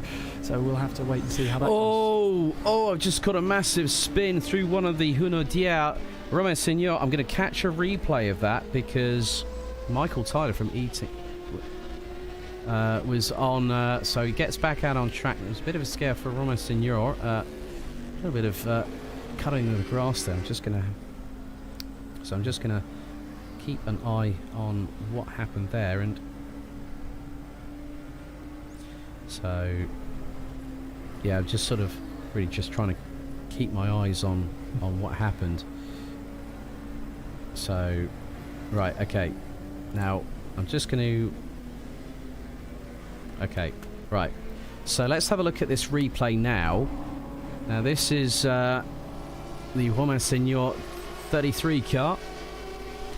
Now goes to the left-hand side of Michael Tyler from E-Team Brit. You've got one of the other cars ahead. That is the Nightmare car, and that is a clear battle for LMP2 position. So into the Hunaudière, turns in, overcorrection, and back end steps out to the right. It snapped on him, didn't it? It did. It really did. Under braking, that was a very unstable back end, and at that point you're just a passenger, because as you said, you correct it to try and steer into the slide, but then at that point you're already going off the circuit because you've straightened the car up. So double-edged sword there, unfortunately, for Senior, but the main thing is he kept out of the wall. There's no damage to the car. He can carry on his merry way, which he is doing at the moment. So just having gotten past the 51 of Boyar Milan, the World of Sim Racing iZone performance car. And you know what? I've got to do this because I've just seen one of the closest brushes with the wall for the Porsche curves. Let me just see if I can get that sorted. So just bear with me. I mean, I'll tell you what, David, have you got another replay for us, I believe? Yeah, it was just I didn't quite see what the angle you had on the replay, but yeah, I've got an on board of that instant down into the chicane, and again you just see Romain Senior, the car just absolutely locks up under braking, and it's not shown us the proper steering inputs there, and I wonder if there was maybe some sort of hardware glitch with him. Yeah, okay. We're going to go to another brief replay before I head back to LMP2, where I'm just seeing how close look. Romain Senior was so close, he was literally 9 millimeters away. I'm not too sure what happened there, but maybe a slight glitch. I'm not too sure. It was from my side. I've got no idea at all. But I'm going to try and get back to what is happening between, I think it's Martin Mergley and Robert Pawn. That is for P2 in the LMP2 battle. Yeah, the gap's closed right up between these two now. It's just, what's that, about half a second now between Robert Pawn and Martin Mergley. The other thing that you mentioned this earlier, Alex, this is for the championship. It was the fact that Varga are MIA in this final round. This is now between Mugen and Juice's Motorsport Club, so Juice's needs to be getting past Deke Hackers right now and pronto, so they can try and hunt down Mugen Sim Racing. But at the moment, all the eggs are in Mugen Sim Racing's basket right now. Yeah, and none of the shells have been broken quite yet, to put it politely. Okay, right, I've caught up with them. I'm going to go on board now with Robert Pawn, 15 years of age. So this is now, the gap is going to start closing. It's just under 6/10 as they head down the Mulsanne. And the good thing is they're heading to the second of the Hunaudière, and there is a car in front. That is, that's the that's the A45 DIS SR Lab car. There's the Azatec car just in front of them, the GT3. So Robert Pawn now has an opportunity. What an audacious try. It was to the right hand side from Martin Mergley on DIS, and then Robert Pawn just did an M&M and went round the outside on the straightaway. Full commitment, full guns blazing. The gap now down to less than 4 tenths as they head through the right-hander here at Mulsanne Corner. We're going to keep with this battle. And now the run down to Indianapolis. You've got to add Robert Pawn looks to the inside. This is for second on the road. He's got the inside line. Will it provide him for the perfect opportunity to get the right braking zone for Indianapolis? Through the next right-hand kink we go. They're still side by side, absolutely at each other's doors. And Robert Pawn, oh my goodness, Martin Mergely, you absolute charlatan. That was perfection right there. Mergley read the situation, didn't panic, stayed calm, and went, you know what, you might have gotten to that point of Indianapolis, but I'm just going to fling that right up your inside. That is faith in your setup, and that is faith in the other driver as well. That is fantastic battling between the two LMP2 rivals. Great stuff. Amazing move, and again so pivotal because this is holding up the Juice's Motorsport car, and I say that with the greatest respect because these two are fighting for position. So it's not like that Deke Hackers is a slow car and they're deliberately holding up. This is an actual battle for position in the final race of the championship, and I'm almost a mess, guys. I mean, 21 and a half hours left to go. How on earth? In fact, actually, let's just... he's relented, ladies and gentlemen. He's picked up the Focus variety. Actually, really nice, cola flavoured. Not exactly... You don't... With these kind of drinks, it's quite nice. It's quite a clean taste, isn't it?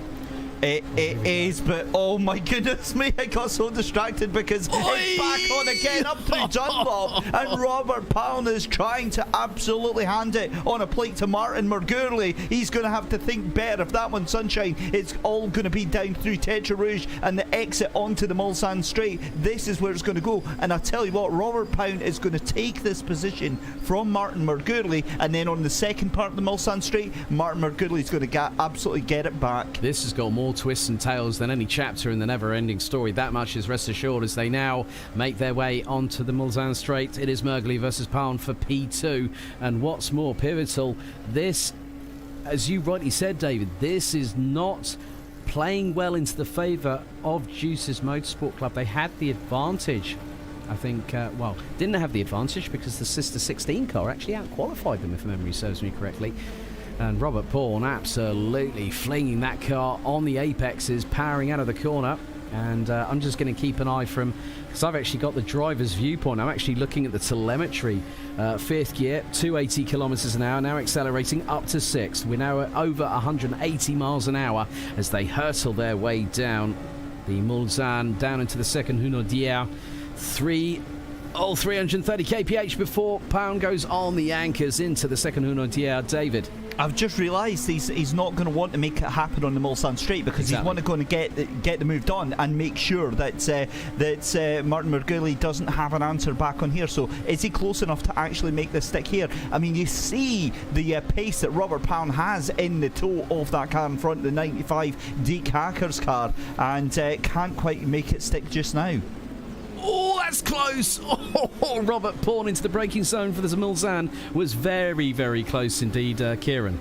Yeah, I just saw a car off, I think that was at Mulsanne hairpin there. Yeah. I'll have to have an investigate on that one and see. That's a yellow flag actually for Sean Butler. Again for Axel Sports. That's twice now in the past 3 laps.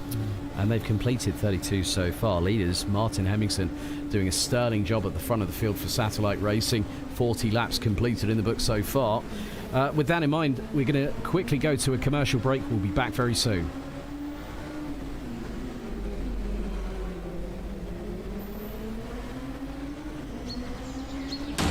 Round 6 of the 2021 GTR24H EEW season, Le Mans, is presented in partnership with Viper Gaming by Patriot, Azatec, Global Flix, Film Vault, ESTV, and Motorvision.tv.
A 1v2 for the tournament. Pressure is on.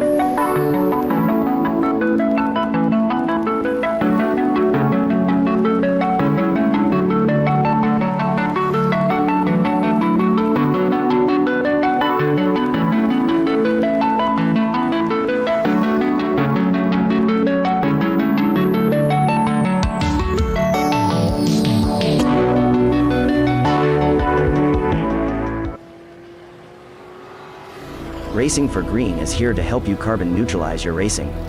By planting new trees, Racing for Green offers to make your racing carbon neutral. We already have the calculations, contacts, infrastructure, deals and solutions ready for you to easily buy carbon neutral laps on any racetrack. It doesn't matter if you are a racing fan, team owner, driver, sponsor or partner. Anyone can buy CO2 neutral laps in the Racing for Green webshop and trade CO2 emissions for New Forest. Racing for Green.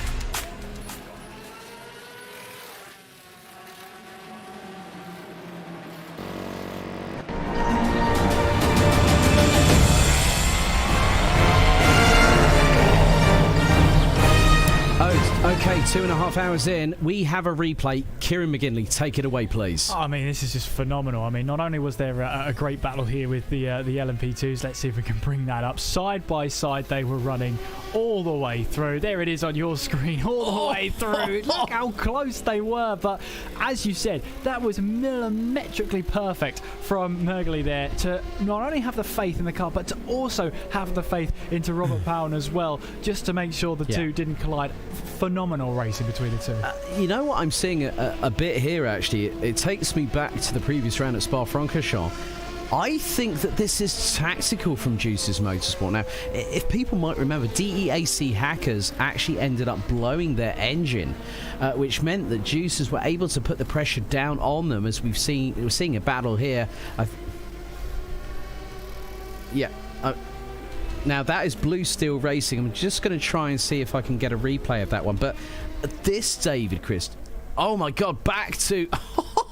They're racing into the pits. Oh, no. I cannot believe my eyes. Robert Pawn hard on the anchors there, David Christie.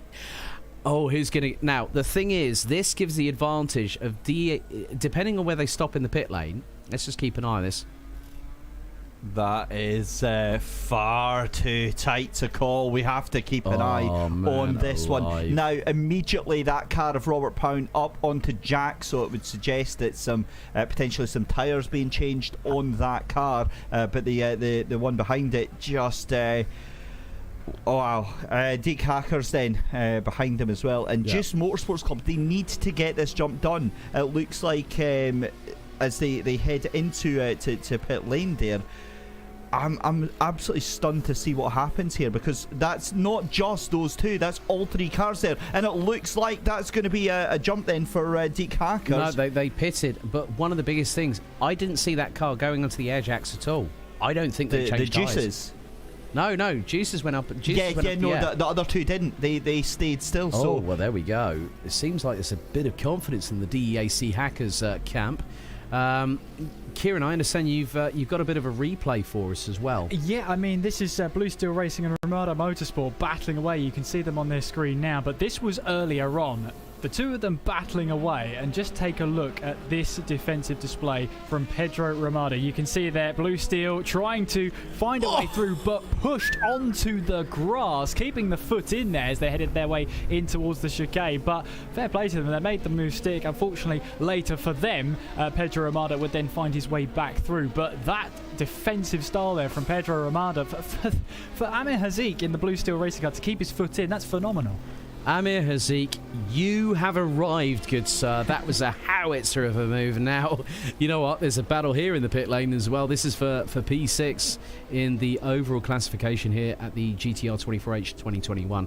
EEWC round 6 of what has been an enthralling season. And we're here at Le Mans for the finale. David. Yeah, just to give you an update on those pit stops for LMP2, it's now Gabor Hevesi in the car for Mugen Sim Racing, and Roy de Moink in the car for the 15 Juices Motorsport Club. So Martin Murgley up into to P1 essentially in the Deek Hackers 95 car, and that now means that both Mugen Sim Racing and Juices can battle it out on track. The adrenaline has been through the roof for just shy of north of 2.5 hours. There's Pedro Ramada, and there is Amir Hazik in the pit lane. And I think we got another replay coming up, guys? Who's got that one? I have. It's my turn now. It's the number 33 Team Adrenaline. Well, watching Gabor Hevesi, there you go. There's the 33. What? You know what? I've been waiting. I've not said this all broadcast long today. Clean up on aisle 3. We need to get one of our wonderful fan club out there to go and clip that and put it on YouTube with a yeet as the car goes across. Oh, look, drag race between these two cars. Going through the pit lane, and it looks like Blue Steel Racing fractionally ahead. Who's going to get the runners? E-Team Brick comes into the pit lane. Yep, Blue Steel Racing get the jump on Ramada Motorsport, and that is going to be a battle for the ages. But and along comes the 555 of Team Rookie Monsters. Sorry, I just want to take you on. This is Roman Signor. This was earlier. This is the number 33 Team Adrenaline. This is heading up to the chicane here, turning in, and just overrunning it, clips the curb, and that sends her around. And that was so close. Now, Close. I wouldn't be surprised if they get an absolute telling off from race control for that, because there was a car on coming back into the track, and they just drove right into the middle of the circuit on that. So that I know they've been really clamping down on that sort of behaviour this season, but that could have been a lot worse there, Kieran. It could have done. It could have been, but for Roman Signor, he manages to get himself back underway, back up to racing speed at the very least. The Ratha stewards may await them, but I'm staying away from that. It's not my job. I'm really glad it's not my job. At least the thing is the person that's got the most mentions of commentators' curse, I think, goes to Chris Buxton with 1 at the moment. I think the rest of us, that makes me, it's 1 apiece with me just saying that as well, isn't it? It is, and I'm having an interesting look at Amir Hazik from Blue Steel Racing. They've got the 555 Rookie Monsters car that is sitting currently in 3rd place in Hypercar. We're on to lap number 44 of this motor race at the moment, and just behind is the 766, the Dream Team car. Languishing a little bit further down the order, P8 in LMP2. And their sister car, the Dream Team, unfortunately, this always seems to be, I hate to say the term running gag, but the Dream Team having a bit of a nightmarish start, but there's still plenty of this race to go. Alex, I'm just watching on board here with Gabor Hevesi. He's just jumped into the 22 Mugen Sim racing machine. Yeah. And I don't know if he's powered by an Exocet missile or what, but that gap was 4.5 seconds, and it's now down to 0.8 of a second in the space of 6 corners. This is unbelievable speed from the 22 Mugen Sim racing machine. Yeah. Onto the back of that 1095 Deek Hackers car. Yeah, they're actually going through the second of the Hunodier. And then they'll head to Mulsanne. We've actually got a track cam shot at the moment. There's one of the Musto cars just up ahead. So it's got to be... Martin Mergley's got to react quickly. Roy de Muink now in behind the wheel of the number 15 as Mergley makes the move on the GTE car. That looks to be Mattia Krupi in the 53. Neatly done through the Mulsanne. Gabor Hevesi is trying to close the gap and now gets past Mattia Krupi from Italy in the 53 Musto GT Esports car, and this is turning to be a motor race for the ages, Kieran McGinley. It absolutely is, and it's talking about nerves of steel at this point. How's your nerve? How's your bottle at the moment? True. It's great to watch, and especially in LMP2 cars. I mean, there have been great races throughout, but I think the LMP2s have really stepped up and just captured and stolen our attention away from the rest of the classes. And Mergeli at the moment leading the class at the moment. He's managed to get himself ahead of that Musto car, and it's allowed them to just pull that little bit of a gap, that little bit of a breathing space from Gabor Hevesi in the number 22 Mugen Sim Racing car. Okay, let's give you all an update on the current race standings at the moment. Starting off, David Christie with Hypercar, please. Well, no surprises to see Martin Hemmingson still in the car, but still commandingly in the lead. 82 seconds is the gap between the sister cars. 64 Satellite Racing and 65 Satellite Racing, 1 and 2 at the moment. Then it's down to Taylor Lane, who's doing a respectable job for Team Rookie Monsters in the 555 car. Then Bradley Sellers in the sister 666 Team Rookie Monsters car as well. Great to see that Viaductin have managed to undo that damage they did earlier on, down in 5th place in Hypercar. Roman Senior in the car for Team Adrenaline in 6th position. Alistair Ewing behind the wheel of the Axel Sports 21 machine. They have not had the best of days today. Okay, well, LMP2, Martin Mergeli absolutely on fire at the moment for DEAC Hackers, but Gabor Hevesi, one of the pinnacle drivers for Mugen Sim Racing, led by Adam Surej, who is currently who has been on driving duties in the GT3 car, now currently piloted by Donat Disna. So Hevesi is closing in. Battle for the LMP2 lead very truly on, as they've got past the 128 Satellite Racing Corvette C7R with Pauli Ahonen. Look at the toe from Gabor Hevesi, pulls to the right hand side of the number 95, and the timing is indicated that Mugen Sim Racing now go at the front of the field into the Hunutier. What a drive there. The toe just absolutely decimates the gaps on the Mulsanne here, Kieran. It really does. It's such a powerful tool to use, and why wouldn't you use it if it can lead to moves like that? The only problem now for the Mugen Sim Racing car is that the DEAC Hackers will now have that lovely slipstream back. Okay, I'm now going to ride on board with Martin Mergeli. There we go. And we've got the rear wing, so nicely timed there, Mr. McGinley, on the cameras. You can see that the gap is starting to extend, so Gabor Hevesi is pulling a gap over Martin Mergeli. The gap is about half a second at this particular moment in time, but Gabor Hevesi, David, you mentioned this earlier on. Now look at the last lap time. All right, get this. Gabor Hevesi took 1.6 seconds, and now there is a car in the way. That is the GT3 ID SimSport 177 Blue Flags Waves, and Gabor Hevesi. Okay, right, let's have a look at the replay here. Kieran. It's Mergeli you want to watch. He misses his braking spot, then coming down in towards Mulsanne. Then he's on the left-hand side of your screen there, and look at that. He has to take evasive action there. Wow, quick reactions there, but that's going to cost him a lot of time. David, have you got the virtual defibrillator online right now? You know, all we need to do is clip. I don't think we can afford the electricity bill on that one. Goodness me, this is just absolutely absurd, and yeah, so much action kicking off through the field just now, Alex. I don't know where to look. I mean, I'm wanting to have a look at the number 45 down in 4th place in GTE for DISSR SimLab, because they've got ID SimSport rapidly hunting them down, so we'll see if we can switch to them very shortly as well. But and there we go. It looks like it's traffic here that means that DISSR Lab catching up now. 2.8 seconds. They are rapidly hunting that team down in front. Okay, right, before that battle for the lead in LMP2 literally stopped me in my tracks before they'd even started.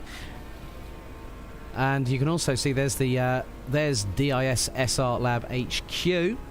on the picture-in-picture. Hang on, is that too many pictures? I can't remember now. It's nearly 3 hours into the broadcast, and that's already happening when I'm probably saying the word too many times. Gabo Hevesi, after that fantastic battle with Martin Mergley, leading the way by a considerable margin. They're actually in their way through into Dunlop.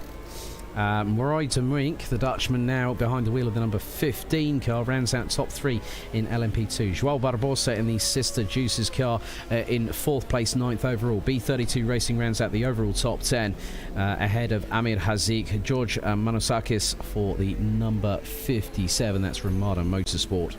The DSR Nightmare car rounds out the top 13 overall. That makes it 8th in class. Michael Tyler from E-Team Brit and the 766 of DSR Dream Team round out the grid in LMP2. Pauli Ahonen, our very own resident flying Finn for Satellite Racing, leading the way in the Callaway Corvette C7R. Leading ahead of Mattia Krupi in the number 53 Musto car that led the championship coming into this round. Boria Milan bringing WOSR back into life, 3rd in GTE. DIS SR Lab looking to be on the comeback trail. We've seen some fantastic racing action from the 45991 Porsche RSR over the course of the season. ID Simsport 166 and a big development here, the number 54. Now, I do understand there was a drive-through penalty earlier on for the 54 Musto car, if memory serves me correctly. That has put them at the stone end, the literally stone dead last in GTE. Kieran, GT3, please. GT3, I mean, coming right up. Well, at the moment, Mugen Sim Racing at the top of the order. 354.887 is their fastest lap and the fastest lap of the class. It's the 717 Unison Racing of Max Bunovic then in 2nd place, and rounding off the top 3 right now, ID Simsport and the 177 rounding off those podium places, with Glam Racing in the 404, the 46 of DIS Sim Racing Lab, the 188 of the Simsport Telefor Ninjan car, 188, and 585 of Aztec Simsports. Rounding off the 7 GT3 entrants. And now Alistair Young is behind the wheel of the Axel Sports hypercar, who are still competing. They've had the good thing is a big thank you to the technical support team behind the scenes here at GTR24H to assist Axel Sports to get up to some kind of speed, and Alistair Young is now behind the wheel of the car, so that really rounds out how things are looking at the moment. We are about 10 minutes away from hitting the conclusion of hour 3. Like we all got a really good night's sleep last night, and getting ourselves ready for today. Where's this going? What, a good night's sleep? What, that's the shocking part, is it? Well, I mean, the thing is, I would have thought that the first 3 hours, I would have been sort of probably dead on my feet. This is what Le Mans brings. It brings great overtaking, people with considerable intestinal fortitude, I might add. This adrenaline rush, I don't think is dying down, guys, is it?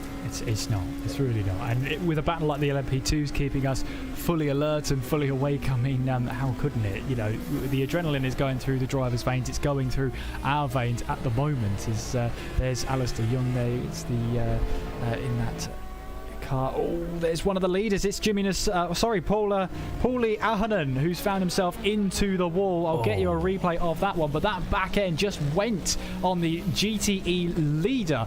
I'll grab you a replay of that when I can find it, but that looked like to me the back end just stepped out on the Corvette and into the wall. Now there could be damage on that car.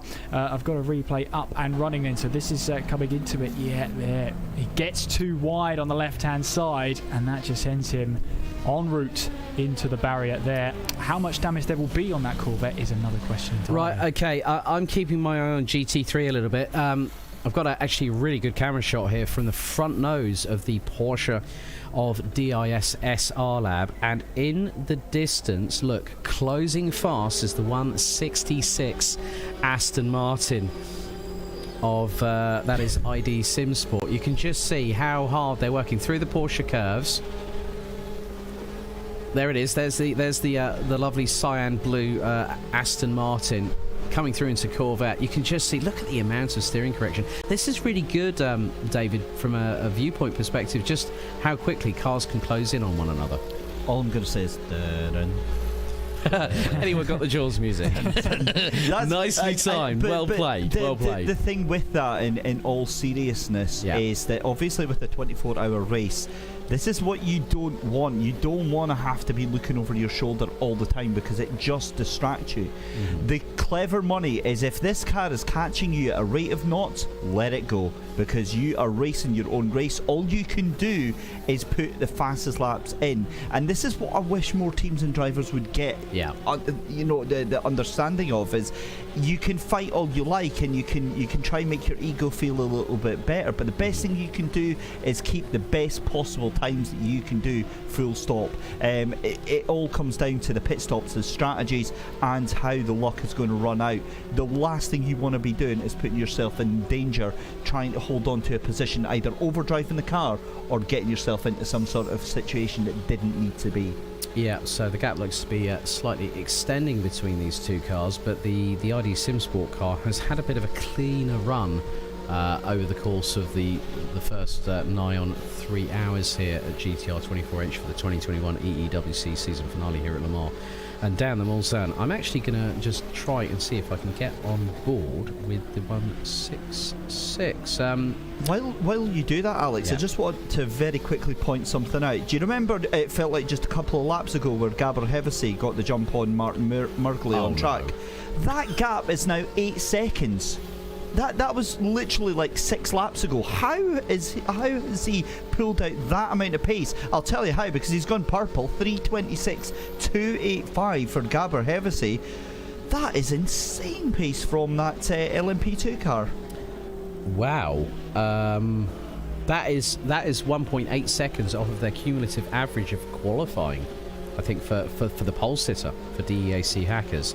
But I'm absolutely bowled over with what's been going on, because you sort of like think, well, where is this all going to end up going to? I've now managed to actually get on board with the 166. They're now going through into that's going to be I think that's probably more than likely Mulsanne. So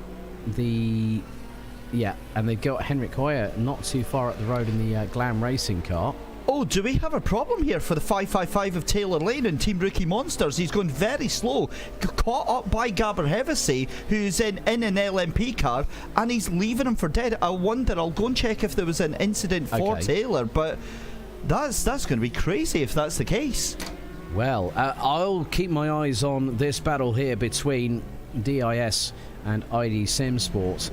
We're fast approaching the end of hour 3 of this race. We have had so many developments. It's going to be interesting from that perspective, because we don't know how it's all going to play out, but Roy Demink is closing in on Bradley Sellers in the 666 car. Now, this is LMP2 versus versus DPI. It's still all to play for. I'll keep my eyes on this GTE battle. I just cannot believe the amount, the driving standards. This is something we haven't really talked about. The battles that we've had, the driving standards for the majority of the race have just been exemplary, haven't they, Kieran? They have. It was a bit of a shaky start, but I think after that we've seen some great battling. We've got some great battling on display, especially at the top of the order of the LMP2 class. Okay, we're going to go to a brief commercial break, ladies and gentlemen. We've just got some issues we do need to resolve. We'll be back with you very, very shortly indeed.